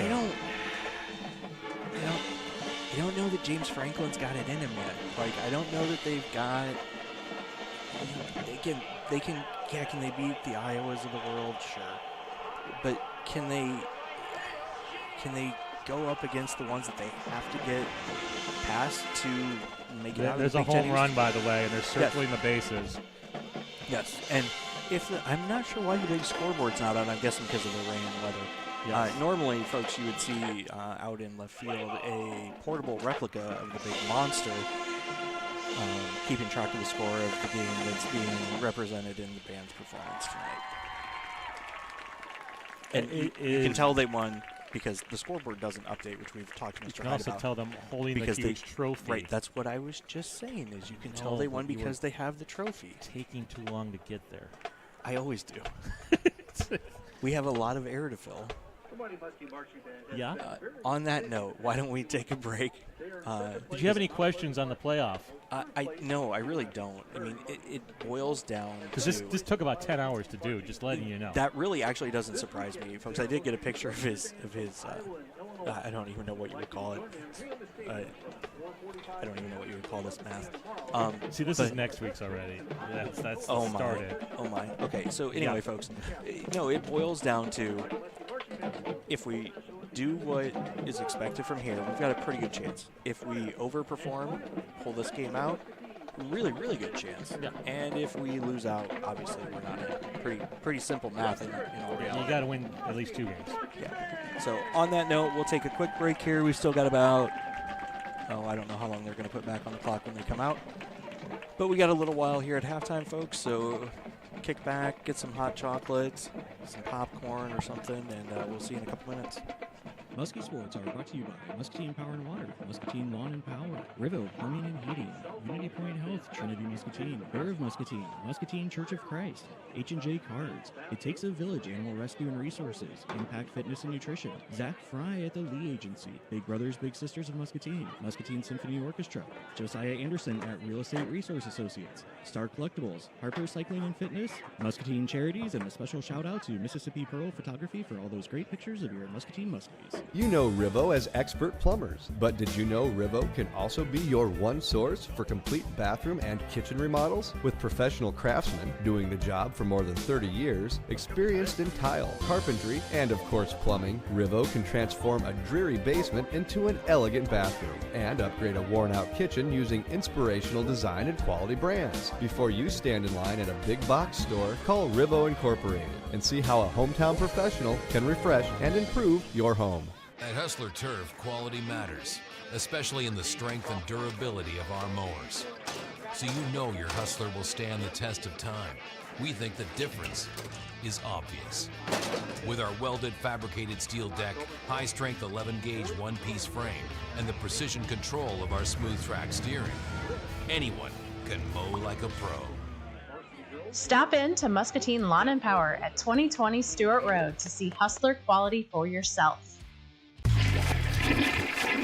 From a clogged toilet to a complete sewer line replacement, RIVO is a modern plumbing company designed to respond quickly to all shapes and sizes of plumbing needs. Bringing in our heavy equipment to replace cracked gas lines or designing clever piping systems for new construction plumbing, a family-owned company that's reliably honest and remarkably affordable. Right here in Muscatine, all day long, every day of the week. RIVO Incorporated, skill, knowledge, and tools to solve the messiest problems. Have you heard the littlest things can make the biggest difference? Every day, bigs and littles are connecting in our community. Their time together can look a little different, but the goals and outcomes are the same. Littles are building confidence, forming better relationships, a sense of belonging, and achieving big goals. But there are more kids just like me who are still waiting. Will you join us in making more matches possible? Support Big Brothers, Big Sisters. At Hustler Turf, quality matters, especially when it comes to the driving experience. Let's take a closer look. Our legendary smooth track steering provides buttery smooth turns, making maneuvering around obstacles a breeze. Unlike the jerky feel of other options, our smooth track steering is so effortless, anyone could make short work of the lawn. Hustler Turf, mow like a pro. Stop in to Muscatine Lawn and Power at 2020 Stewart Road to see Hustler quality for yourself.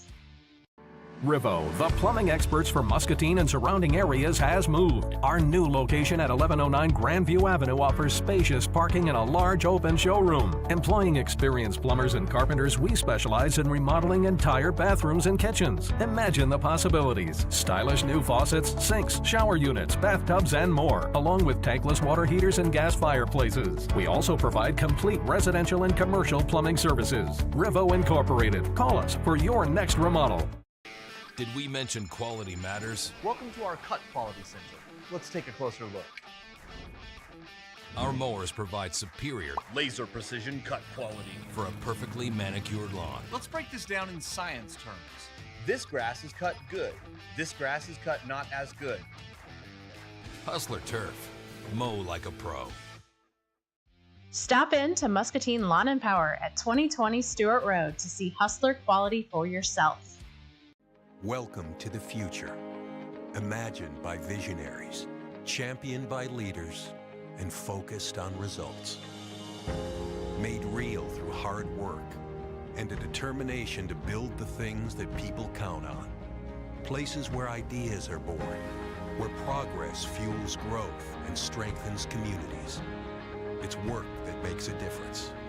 United Rentals. You're building the future. We're here to help. Roland Glenbach and Chris Anderson back here in Muscatine, about to start the second half of action. Score 31-14, Pleasant Valley. Really kind of took control in that second quarter. First play of the second quarter was good. Actually, the second play of the second quarter, touchdown by the Muskies, put them up 14-10 at that point, but Pleasant Valley stormed back, scored 21 unanswered. And they have a 31-14 lead. The Muskies will get the ball to start this third quarter in a very important drive, at least as to this game is concerned, to get back on track on the offense, get some points, and make this a game again. If you can put a touchdown up there, cut this to a 10-point lead, then there's some hope. Again, the Muskies will be going into the win in this third quarter, which means they'll have it at their backs to end the game. Kick is up, and yet another touchback. Been the case pretty much the entire night for Austin Bullock. Good first half for Ty Kozad, who looks to be running back to 100% for the first time since really week 1 of the year. He had 160 yards in that first half, unofficially, of course. And they'll start off running up the gut. Not a whole lot there, and still fighting for inches. As it's Brookhart on the carry coming out here in the third quarter. Picks up maybe a yard on the play. Maybe 2. Second and long upcoming now.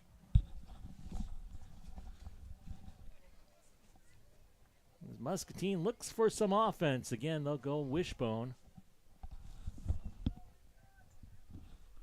And this time Cooper Yao gets the carry, and Cooper gets the ball out to the 25. Will bring up a 3rd and 5. And the Muscatine coaching staff has a few words for this referee on the near sidelines. They saw, I believe, a trip somewhere in there and complaining that no flag was thrown. 3rd and 5. First 2 plays do not go to Ty Kozad. And if you don't get enough of Muscatine Community Stadium tonight, tomorrow with band, you can stop out Sunday afternoon and see the YSF Muskies play a couple of games. Here's Brookhart again on 3rd down and shy of the first down. And any thoughts on that, Chris? 3 plays, you don't go to your all-state running back once, and now you punt. I'm not sure. You'd like to see him mix it up, throw different things at the PV defense that they might not have seen, but you usually don't go all 3 plays away from your. But it's hard to say. Punting unit out, and they do kick it away. High punt. Nice catch out there, about the 46, maybe 47-yard line. Nice punt and nice coverage for Joey Krieger's special.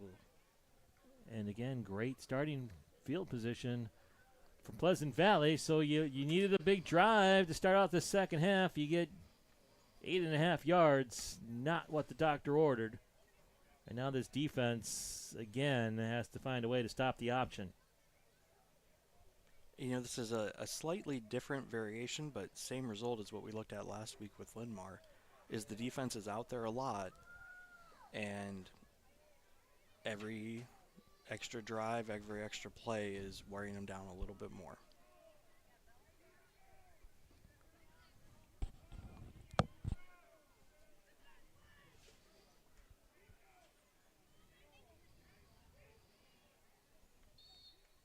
On the positive side, looks like the rain is pretty much stopped. At least slowed down to where it's not very visible. Here's the give up the middle. Lyon gets about 3 yards on the carry. That's Tig Lyon. Again, twin Lions on this Pleasant Valley team share the bulk of the carries that don't get kept by Kipper.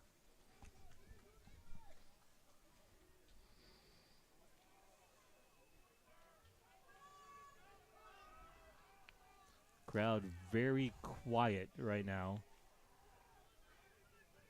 I think they're probably still in line for hot chocolate. Here's Gorsline. Gorsline has a big carry up the middle. And that will move the sticks again for the Spartans all the way down near the 30.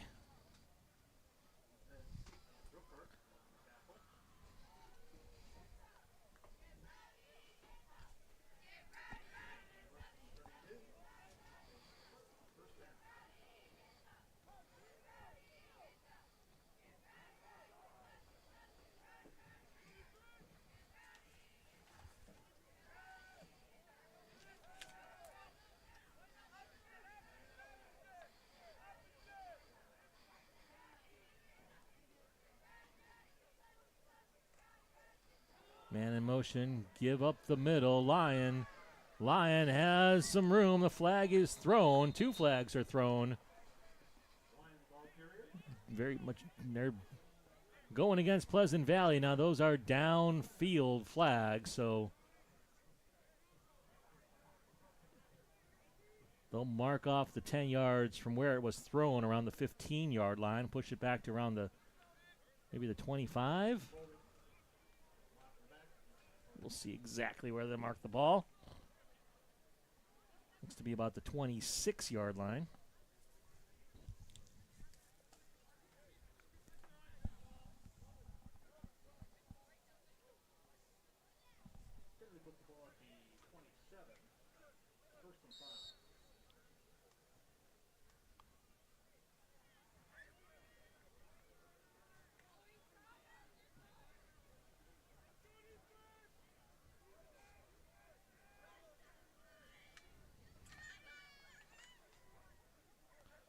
Kipper under center.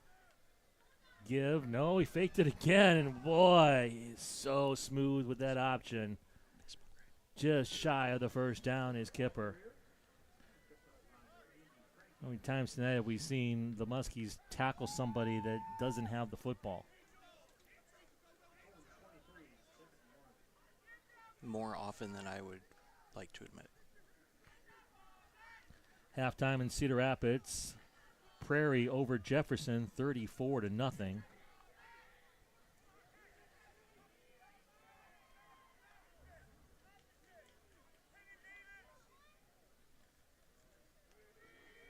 Give on the sweep, coming near side. Has the corner, cuts back nicely. Down to the 5-yard line. First down and goal, Spartans.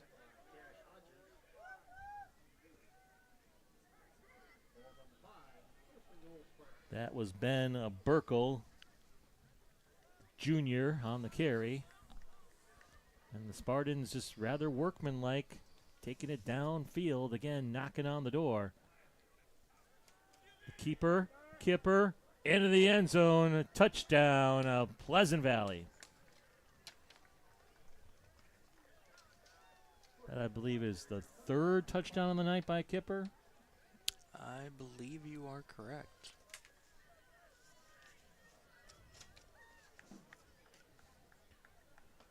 That would be his 13th rushing touchdown on the season.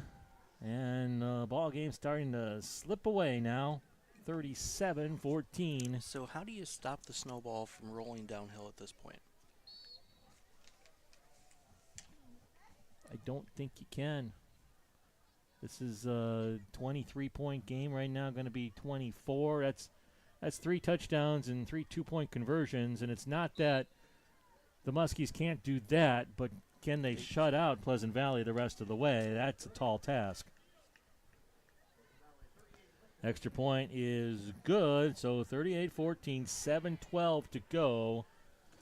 And we'll take a quick break. Be right back on the Discover Muscatine Sports Network. When water service lines get damaged, customers often call us first. Remember, MPW is responsible for the water main. The water service line from the main to your home belongs to you. Damage is usually unexpected, and repairs can cost thousands.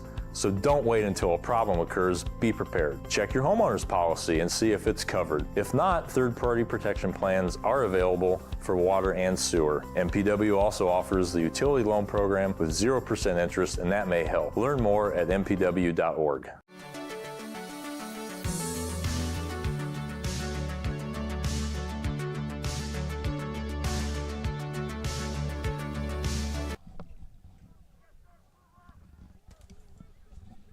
Back here in Muscatine, it's now 38-14 visitors. On the scoreboard, Ankeny now leads Iowa City Liberty 30-21, and that is good for the Muskies in their pursuit of the playoffs. Not going to catch Ankeny no matter what happens there, so it's good when they beat a team that still has a chance.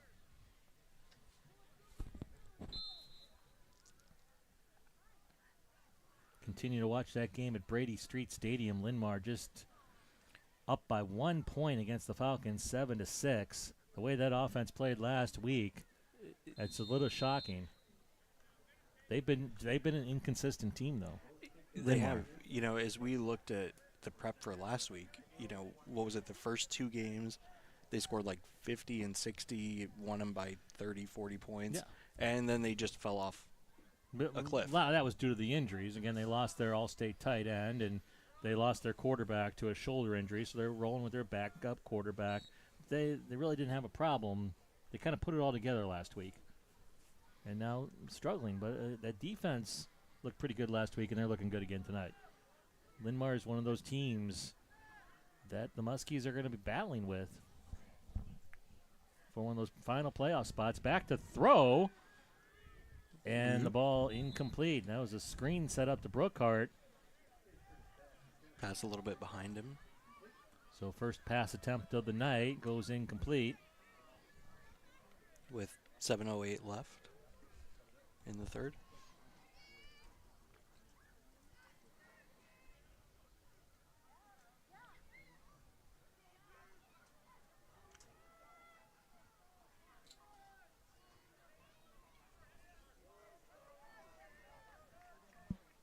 With the way they've historically... Here's Ty with the ball.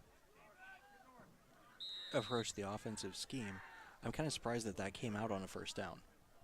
Normally, if you do see them pass, they're going to try and get something, at least stay on schedule for that first down and then try and throw something when they've got a down to burn instead of first down, so you're not behind.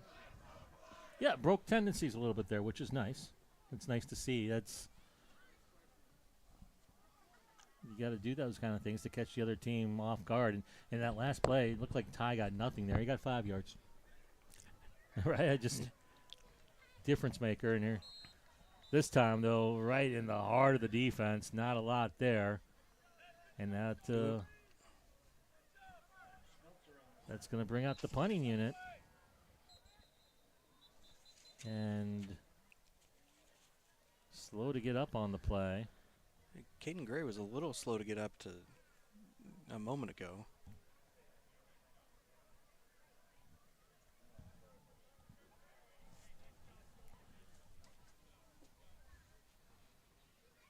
Well, we have a Muskie down on the field. Why don't we go ahead and take a quick break, and we will be right back when the action resumes. We are looking for a zero-turn lawnmower. At Hustler Turf, quality matters. Can I test drive that one? In the store? Even in the buying experience. We know you want to buy from someone who knows what they're talking about. We're looking for a zero-turn mower. Like Great. this guy. First thing I need to know is what's the size of your property? Are there any obstacles? Head to your local Hustler dealer and talk to a lawnmower expert. Stop in to Muscatine Lawn and Power at 2020 Stewart Road to see Hustler quality for yourself. Muskie Sports are brought to you by Muscatine Power and Water, Muscatine Lawn and Power, RIVO Plumbing and Heating, UnityPoint Health, Trinity Muscatine, Bear of Muscatine, Muscatine Church of Christ, H&J Cards, It Takes a Village Animal Rescue and Resources, Impact Fitness and Nutrition, Zach Fry at the Lee Agency, Big Brothers Big Sisters of Muscatine. So back here, punting team is on the injured Muskie, Andy Frankie, kind of gingerly limping off the field. Frankie injured an ankle a couple weeks ago. Some trouble with the snap there. Oathmer did get it off. Oathmer gets it and gets a nice bounce again. Let that roll for a bit, guys. Down to the 36-yard line. So, yeah, we'll see if Andy comes back on. Again, hurt that ankle a couple weeks ago. Has returned and injured again tonight. As we're down midway through the third quarter now, and the defense again, the time of possession, a stat we don't have available, but it is decidedly towards the guys in white tonight. It is. And speaking of injured Muskies, quick shout out to Jackson Phillips, who went down pretty hard in practice last night. Might be out a little bit, but all his friends and team are looking out for him.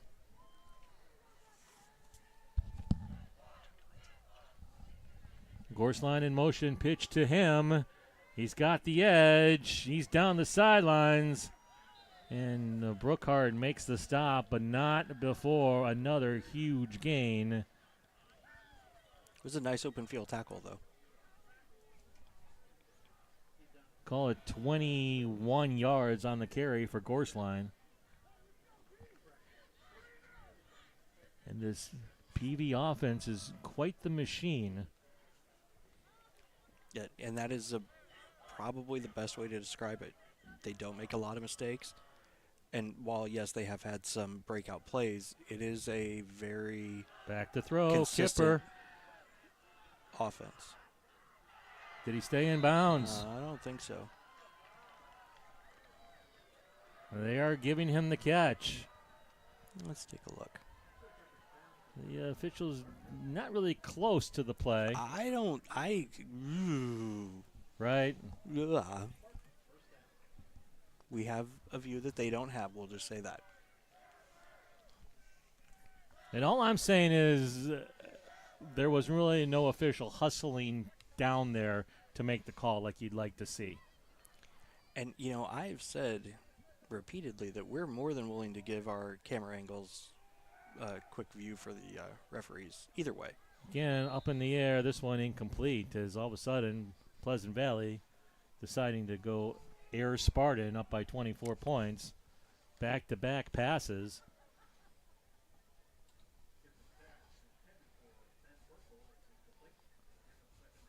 So Burkle, the intended receiver there, and second down and 10.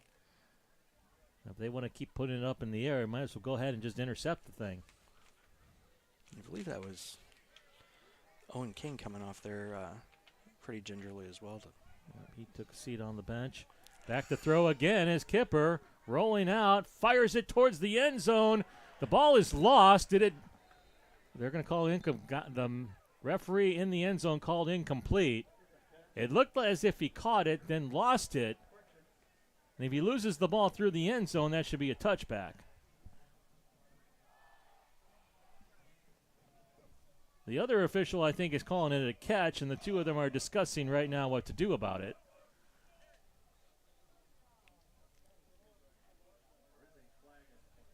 And we do have a flag also in the backfield, which might make all of this moot, but I think the official calling it incomplete is being a little more adamant right now and might win this debate. And the decision is? Decision is roughing the passer, so again, the point is moot. Oh. We'll never know if that was incomplete or a fumble because it's just going to be one of those loose ends that lives out there in the world. Oh, wow. They're still talking about it over there, the two of them. Luckily, the somebody hit rewind and third official bails them out by throwing a flag, which means it's all meaningless anyway. He's the big brother. Just says, you know what, guys, no more fighting.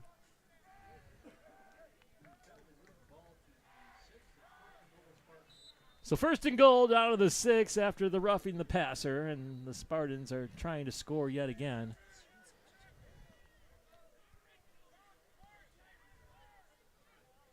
Gorsline in motion. The give towards the end zone. A touchdown. Tate Lyon. And the Spartans add 6 more.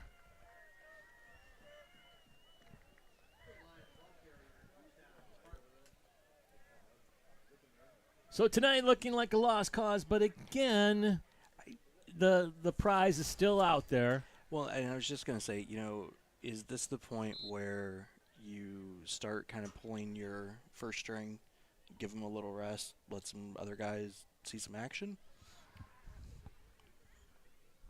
I mean, there's not, well. I mean, to be practical, right? I mean, You've scored 14 points, all of them in the first, 6-7 minutes of the game. You haven't moved the ball well. Do you start getting some other guys some looks? Let some guys get some rest. We got a lot of Muskies limping. Do you? I just trying to be pragmatic. I think you wait till the fourth quarter, honestly. I think you go for it still this drive. Try to get these guys feeling good about themselves again. They came out really nice out of the gate. Scored that touchdown early in the second quarter. Had the lead. You got to get some to your plan for next week. Well, but you got to build. You got to build offensively, and right now, this has been. But here's the thing: if you don't, does it demoralize you more?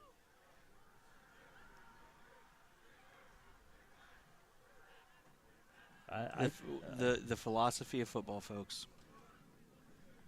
Once we get to running clock territory, I agree with you. Because then, sure. And I'm not saying you should. I was just asking and putting it out into the universe. But there's a lot of time left right now, and you're not coming back most likely. But you got to get a positive drive.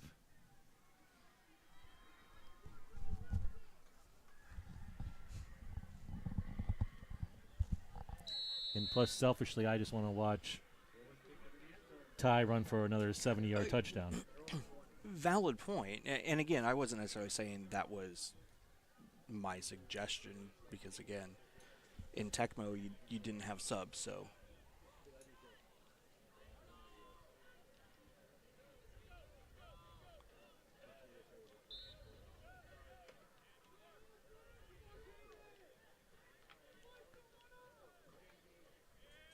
So that first string is still out there. Cooper Yao coming out in a 6-receiver set here. This is one we haven't seen. And that's just begging for flags, right? Oh, boy. Those officials couldn't wait to throw the flag on that. Not only was there a flag, Cooper took the quick pass right to the noggin.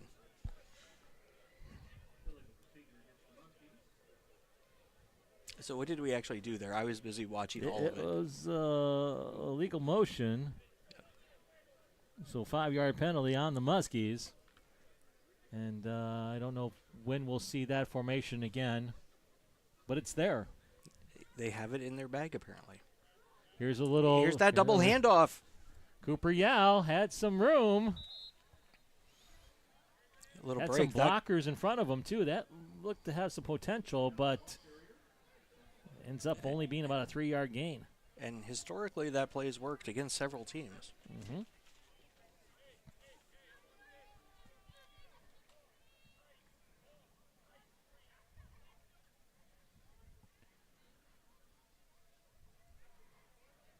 Taking a while to get the play in here. Play clock down to 14 seconds. Got to hurry. I think they heard you. Clock down to 5. They do get it off. Give it to Ty. Ty trying to turn the corner. Ty does have the first down. And Laundry in the backfield. Well, we're seeing a lot of that lately. This is going to be a hold.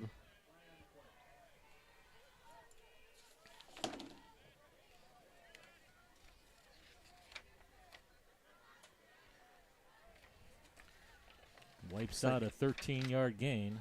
Another, Hunter Johnson, the lineman's hobbling off. It looks like he took a shot. And Kozad has come to the bench. Has 167 yards on the night.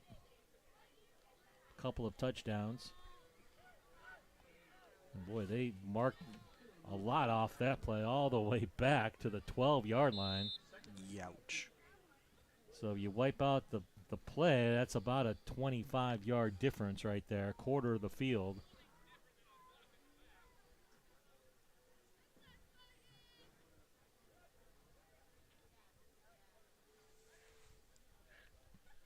Back to throw. And another flag. I think we might have another hold come. Gage Curtis was incomplete on the pass to Brookhart.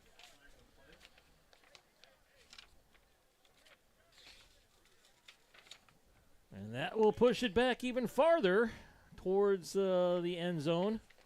You know, one thing to keep in the back of your mind is Gage Curtis is just a sophomore.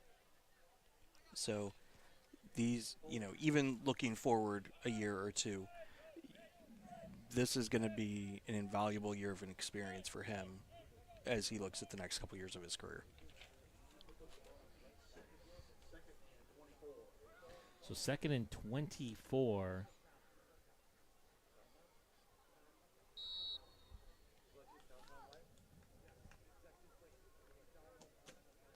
Still 4:40 left in the third quarter. So much for a quick game tonight. I was just thinking that.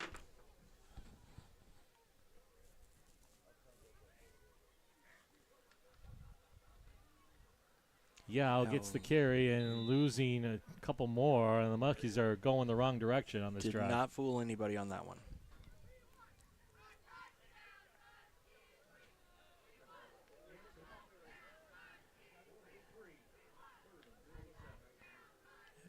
Can Gage do a quick kick? I do not know that.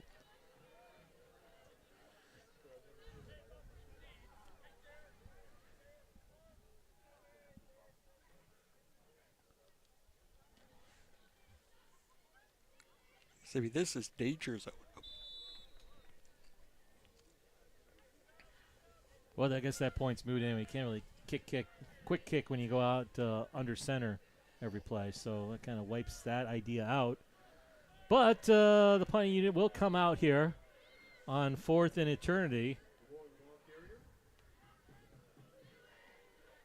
Called 4th and let's. Well, actually, that way is more like Tipton, Atalissa. It's probably an Atalissa thing. Could probably get a quick shout out to my cousin Josiah and see if he can figure out how to get us home from Atalissa sometime.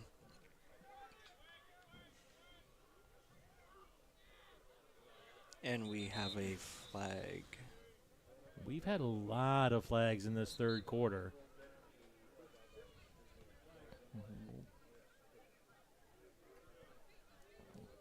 We'll sort this one out. Again, remind you, we're back home next week, senior night. Come on out and say goodbye to and give your appreciation to a fine group of seniors going to play their last football game here. Davenport North comes to town next week. You know anybody there? I know a couple people there. I'm sort of friends with the defensive coordinator. My son plays on the band there, so yeah, I know quite a few people. Was at the game last night to watch my son perform at halftime, and Davenport North looked good in the first quarter. They led 7-0. No, I mean at the end of the quarter, you hold City High scoreless, and there were 3 turnovers by City High in that first quarter. But City High got that turned around and won pretty easily in that ball game. And North's not a pushover, but it's a team that the Muskies should beat. They lost their star running back, Drew Sheedy, to an ACL injury a few weeks ago. Their backup is playing very well. They got a sophomore up who's showed them some spark, Derek Pena. Looks all right. They do like to throw the ball. Not as much as they have in the past when they had Mosier at quarterback, but Rabacek has done a nice job throwing it. And there's a long run again, one man to beat. And that's going to be a touchdown, Elijah Rodney. We do have a late flag, however. And we'll see what that's about. That might wipe out the score. Almost look like a block in the back. We'll await the call.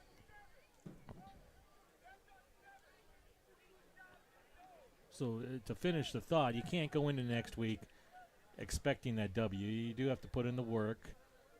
But if the preparation is there and the Muskies play like they did in back-to-back weeks against West and Hempstead, they should beat North.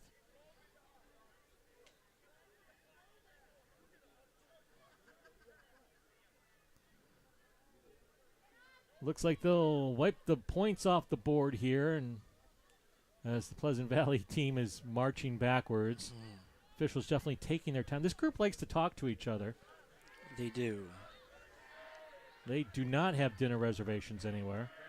You'd think we could get them like some little conference call function so they don't have to like make it over to each other every time. I think future references, future games, we need to make sure the referees do not eat before the game.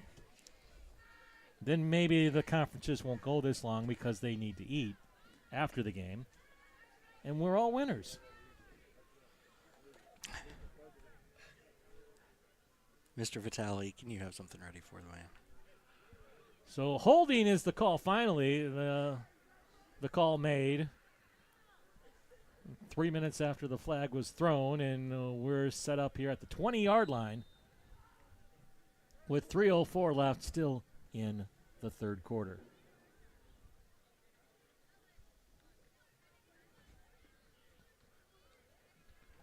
Coy Kipper remains at quarterback.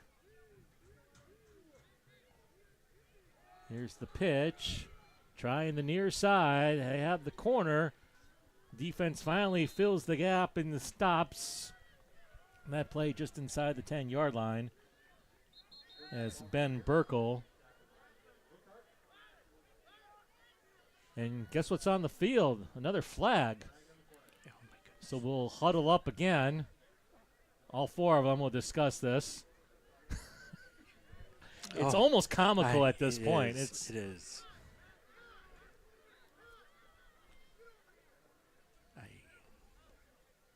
And we're still discussing, and now we'll have a call. So unsportsmanlike on Muscatine. I wonder how many of those we've had this season.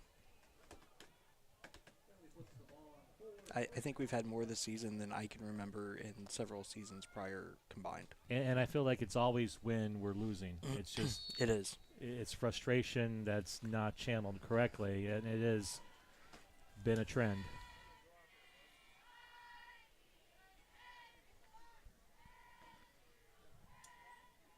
So the clock ticks, and Pleasant Valley going for another. Yes, Chris? I'm wondering if the reason the referees all come in together like that is to do a quick consult with Jobu. Flag on the play. Oh, my God. Oh, my. Oh, my. Oh, me, oh, my. Holding on Pleasant Valley. This one goes the Muskies' way. Jobu was good to us on this one. And and it was a quick, decisive call this time. So I got no problems with that. And yes, that was a major league reference in case anybody was wondering. Yeah.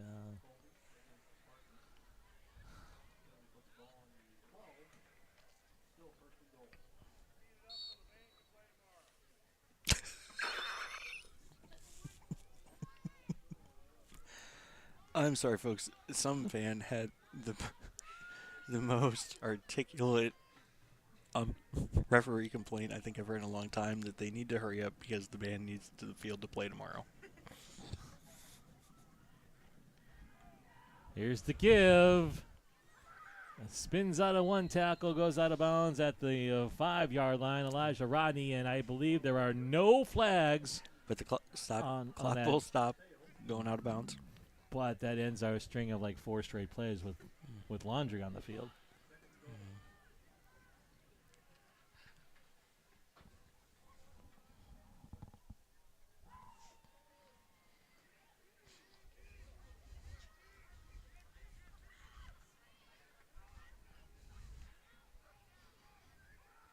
Kipper pitches, balls on the ground. Rodney picks it up, going the wrong direction, loses it again. Fumbles loose, and it's still loose, and now a lineman picks it up and moves decides it forward to the 20-yard line. I don't even know. I just don't know. We can't script this anymore. I can't make this stuff up. The NFL cannot script this well. The only thing more weird is if that lineman would have taken it in. Or if Taylor Swift popped in here into the booth. Unfortunately, I don't get Taylor. I get you. Well, here's the thing, but I will say this. Muscatine's Taylor Swift, my wife, Melissa Anderson, is here with us in the booth tonight. So for me, I have my Taylor Swift. Trying to score points. Did you not hear the droll comment from the back corner there? As are the Spartans. And there's a flag, a late flag, and that's likely going to be one of those unsportsmanlike again.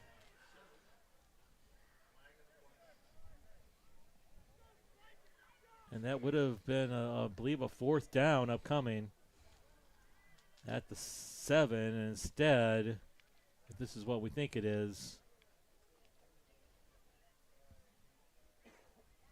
they're going to get a first down out of this. With 1:20 left to go in the 3rd. But they're discussing it.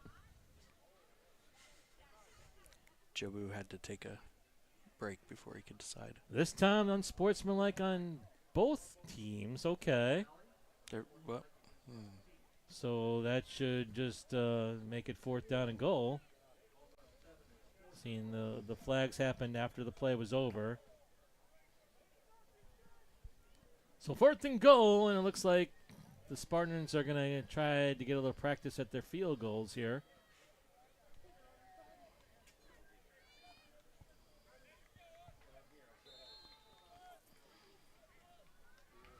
Austin Bullock, 2 for 3 on the year coming into today. Has made 1 already tonight. His 2nd attempt, plenty of distance, and it splits the uprights. And give him 3 more, makes it a 34-point game, which is 1 less than it would take to make it the running clock. Just an observation. We're going to go pay some bills right now, and we'll be right back after this. You know RIVO as expert plumbers, but did you know RIVO can also be your one source for complete bathroom and kitchen remodels? With professional craftsmen doing the job for more than 30 years, experienced in tile, carpentry, and of course plumbing, RIVO can transform a dreary basement into an elegant bathroom and upgrade a worn-out kitchen using inspirational design and quality brands. Before you stand in line at a big box store, call RIVO Incorporated and see how a hometown professional can refresh and improve your home. At Hustler Turf, quality matters, especially in the strength and durability of our mowers. So you know your Hustler will stand the test of time. We think the difference is obvious. With our welded fabricated steel deck, high-strength 11-gauge one-piece frame, and the precision control of our smooth track steering, anyone can mow like a pro. Stop in to Muscatine Lawn and Power at 2020 Stewart Road to see Hustler quality for yourself. Back here in Muscatine, still 1:16 to go in this 3rd quarter. It's now a 48-14 Spartan lead. They have scored 38 unanswered points. Yeah, the Muskies led this game 14-10 early in the 2nd quarter. And yet another kick sails into the end zone, and yet another touchback. And we'll see how many starters come back out on the field right now for the Muskies.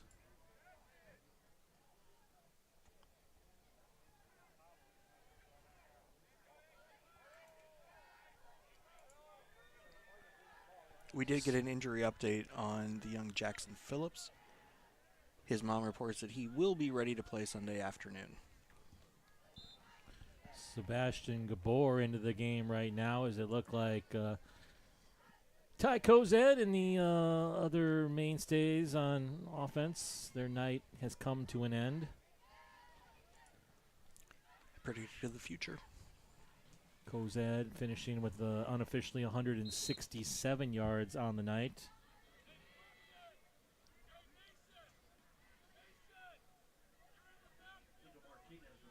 Angel Martinez carries there, picks up 5 yards. Looked like they might have caught the PB defense a little off balance on that one. Martinez again, close to a first down.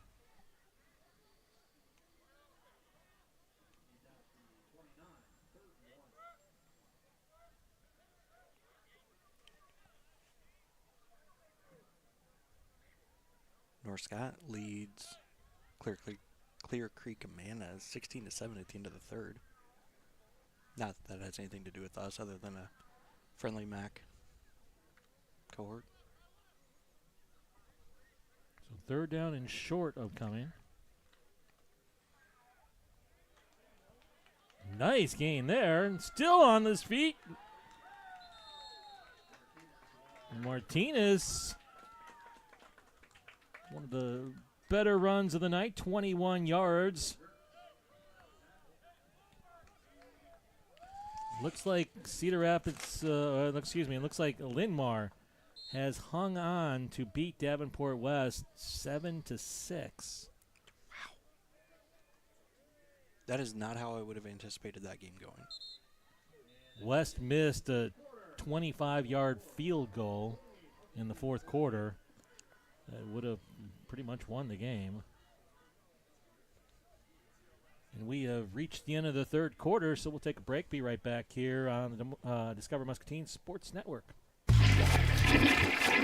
From a clogged toilet to a complete sewer line replacement, RIVO is a modern plumbing company designed to respond quickly to all shapes and sizes of plumbing needs. Bringing in our heavy equipment to replace cracked gas lines, or designing clever piping systems for new construction plumbing, a family-owned company that's reliably honest and remarkably affordable. Right here in Muscatine, all day long, every day of the week. RIVO Incorporated, skill, knowledge, and tools to solve the messiest problems.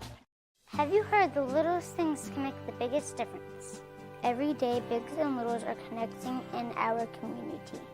Their time together can look a little different, but the goals and outcomes are the same. Littles are building confidence, forming better relationships, a sense of belonging, and achieving big goals. But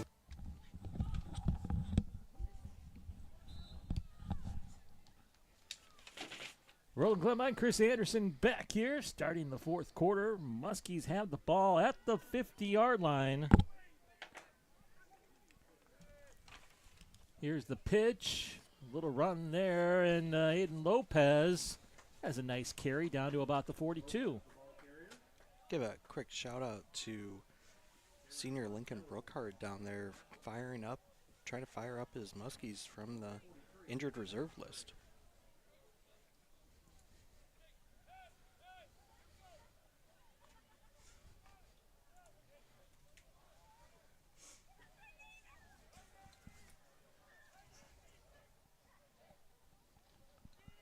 Sebastian Gabor gets the ball. He's up the middle, has the first down to the 35-yard line.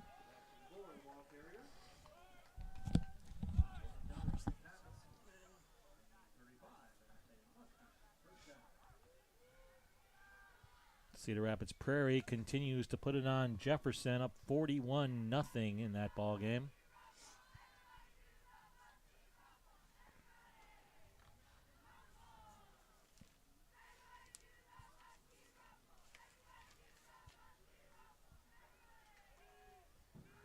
Here's Lopez.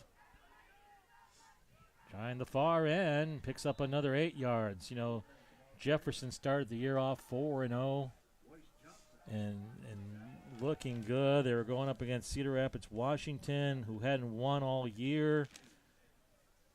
Washington pulled off the win in that rivalry game, and since then Jefferson has not won and probably not going to make the playoffs, as they have lost 3 in a row now, falling to 4-3, and their strength of schedule is really abysmal, so they're not going to get any help in the tiebreakers. Here's a nice gain by Lopez, yet another first down.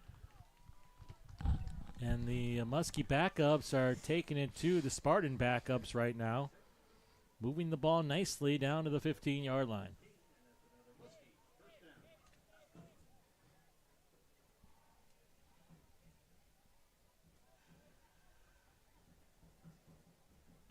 Top-ranked Southeast Polk dominating Waukee tonight, 38-0.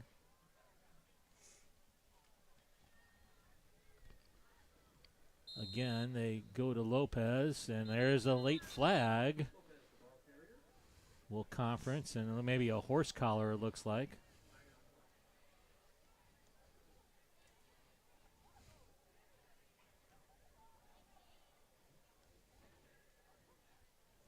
we'll talk a little more about it.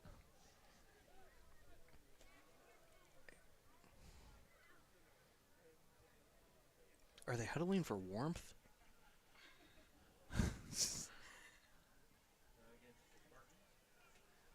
Zebras like to herd together. I don't know. So the personal foul on the Spartans, and it's 1st and goal for Muscatine. Well, 1st and 1. Oh, forgive me. You don't see many first and ones. I feel like the personal foul should just make it a 1st and goal. Shouldn't it? I would. Because personal foul makes an automatic first down. The ball's at the 6-yard line. It should just be first and goal. Yeah. Well, it is 1st and goal now. I think they might have got that one wrong, but now it is 1st and goal, and I'm glad there wasn't a 10-minute conference on it. I sound salty. I'm not salty. I'm just trying to be entertaining, and there's a touchdown. Muskies, Curtis, quarterback sneak. And the fans remaining here clap their hands. 48-20, awaiting the extra point. We'll see if the Muskies attempt an onside kick. I'm saying why not? I'm with you. Ooh. Extra point under some pressure. It wasn't pretty. Does sneak through. And it's now a 27-point game. Not in the way that, you're going to come back and win this game, but it's something that you need to practice. Right. And here's an opportunity to practice it. Mm-hmm.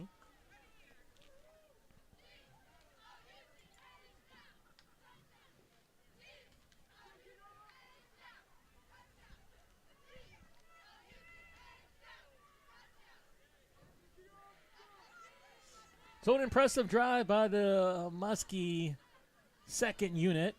Nice running. Angel Martinez and Aiden Lopez. Nice carry there by Sebastian Gabor in there as well. All capped off with the quarterback sneak by young Mr. Curtis.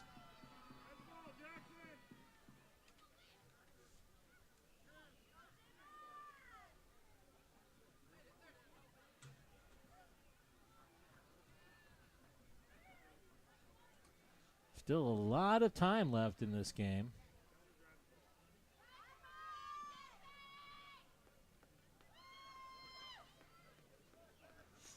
If you're sticking around and watching, thank you.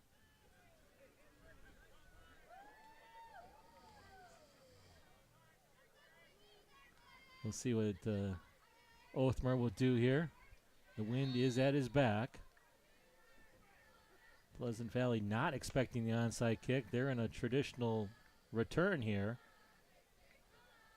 You don't see hands up front. You see number 99 up front. And he's going to put it over to the Van Heck Center. They will kick it deep. So, opportunity. Could have taken it. Didn't take it. Oh, well. And it's 1st and 10. Spartans. True statement, sir. Again, don't forget, if you have a spare 10 to 11 hours tomorrow, starting at 1 o'clock, the Muskie Invitational. Chris's yard work? No, Melissa does a great job of that, I will admit. No, but the Muskie Invitational will be here starting at 1, 23, 24 bands, all leading up to the crescendo of the Mighty Muskie Marching Band at about 11, I believe it is, 11:30. 10:44. Yeah, way past my bedtime. You put a little staccato on the crescendo word. I did. I was making sure everybody knew that I knew 6 words of music, of the music lexicon there. Mr. Dollinger will be impressed. I'm impressed with both of us. We got staccato and crescendo in the broadcast tonight. I know. We cover everything from the Symphony to football. Discover Muscatine is here for you.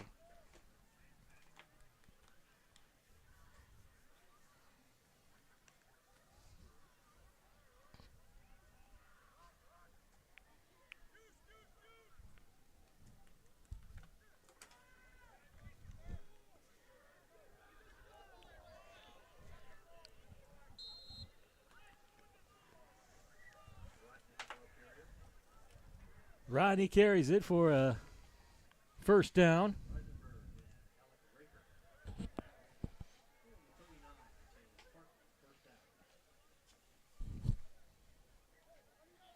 Again, Davenport North coming to town next week, and we'll wrap things up in 14 days up in Dubuque.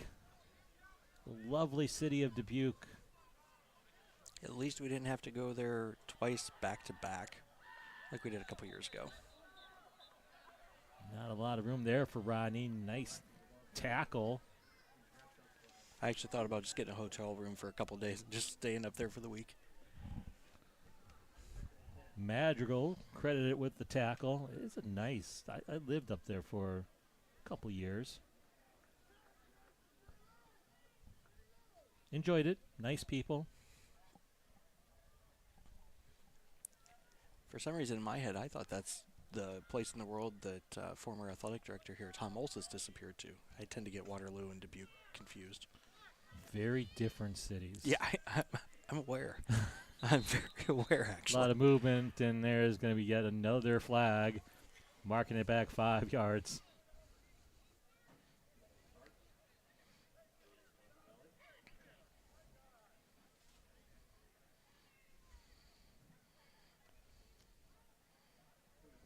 They have a neat little museum up in Dubuque, the Mississippi Museum and Aquarium up there. Mississippi River, I should say.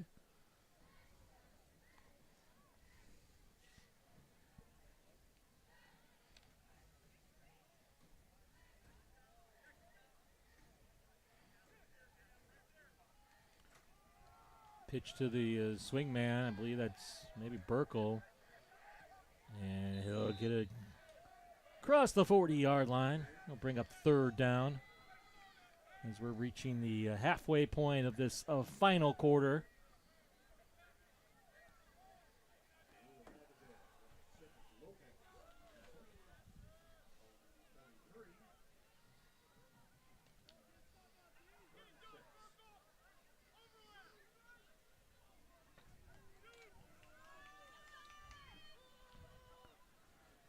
Give up the middle, and there's a new quarterback in the game now. Should mention that. Kelly Kipper's game is finished and had 3 touchdowns on the night. Another huge rushing performance by Kipper.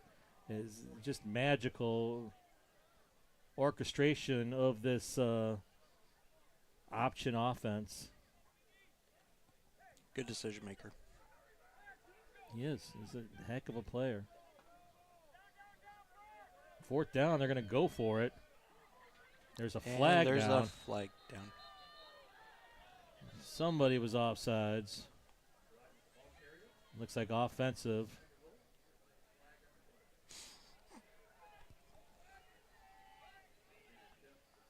So call an illegal shift. That wipes out the 4th down conversion, and we'll see if Coach Van Wensiga will actually punt this time, or it doesn't, or just go for it. Up by 27 points.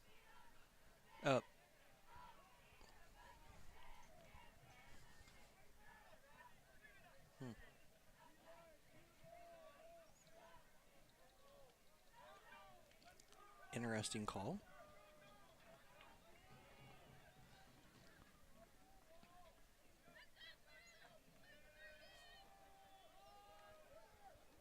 And it was the right one. Down.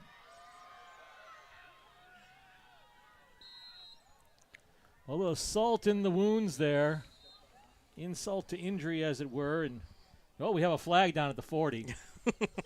Never mind. That's going against Pleasant Valley, too. Never mind. That's going against PV. So it'll be 4th and another 12. illegal shift. 4th and 12. We'll see if we punt now. See if they go for it. I'm Have going they punted tonight? I was trying to remember if they have. I don't think they have. I don't think so. I can't remember them punting.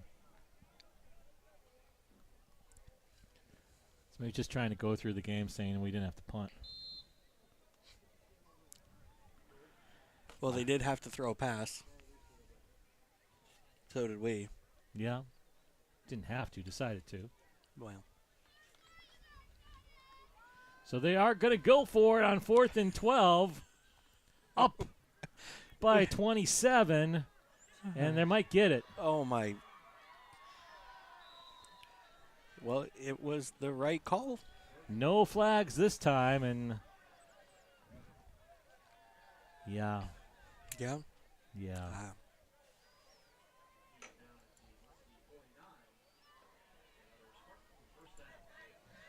That's just kind of making a statement there, isn't it? I don't know how else to take that.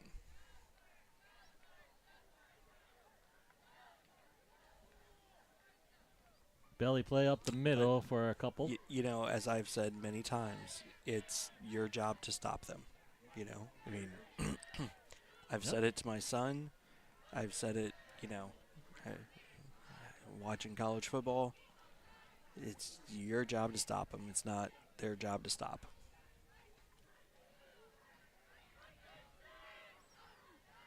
I believe they brought the punting unit out once tonight, and that was the fake punt they got the first shot I on. think you're right, yeah. Spartans continue to move the ball, and yet another first down as the clock dips under 4 minutes left.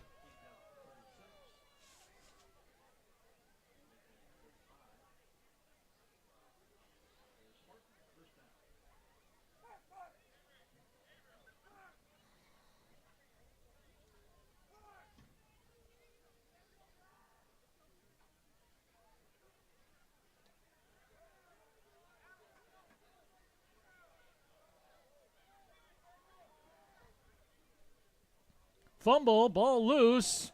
Yet again, the Spartans pick it up and going to make yardage off of it.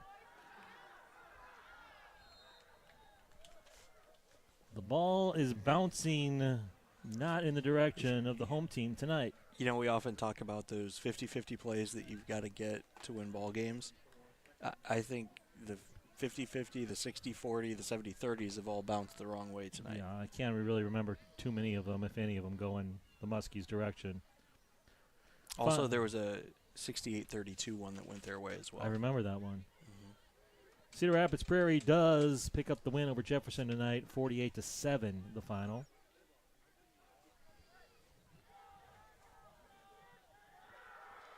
Oh.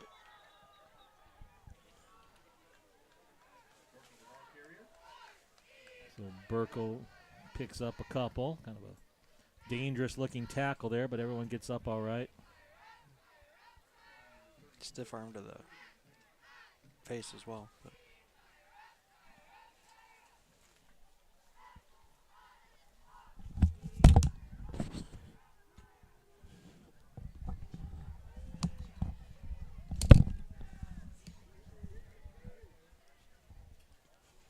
Taylor Swift has left the building, folks.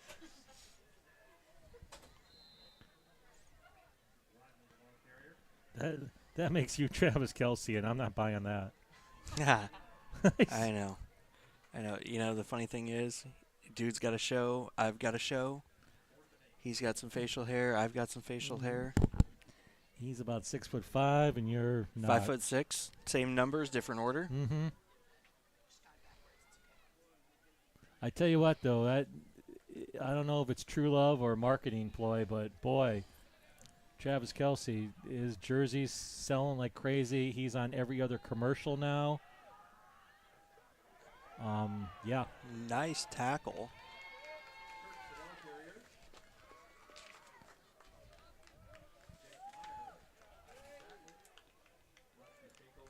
Jake Meyer with the tackle.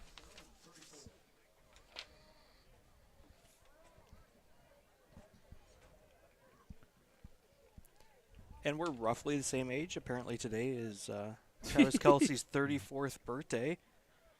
But he was hanging out with in a car with friends that were not Taylor Swift. So maybe it's over. Because there's not cameras on it. No, there was. That's how they know that Taylor wasn't the there. Muskies have the ball back. Mhm. And a nice run. Sebastian Gabor gets a first down. You got a minute 20 left to try to score again. Meanwhile, Cedar Falls is taking it to Dubuque Senior 35-0. Senior will remain winless on the season.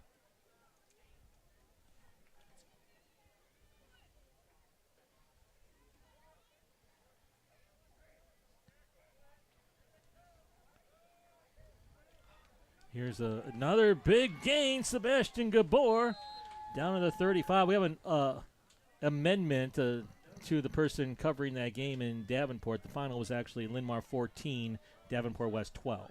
So same it works result. out the same. Same result. Linn-Mar gets that win. Davenport West, that's going to hurt their playoff hopes, which is all right with Muskie fans. This time, not a lot there, and the clock's down to 45 seconds. Meaning you probably got one more play here.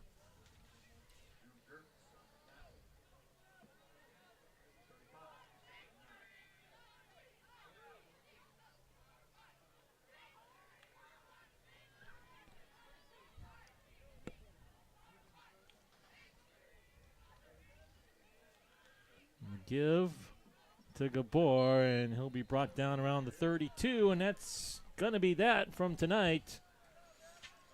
A game that got off to a great start. Muscatine had that 14-10 lead after Ty Kozad scored his second touchdown 2 plays into the second quarter.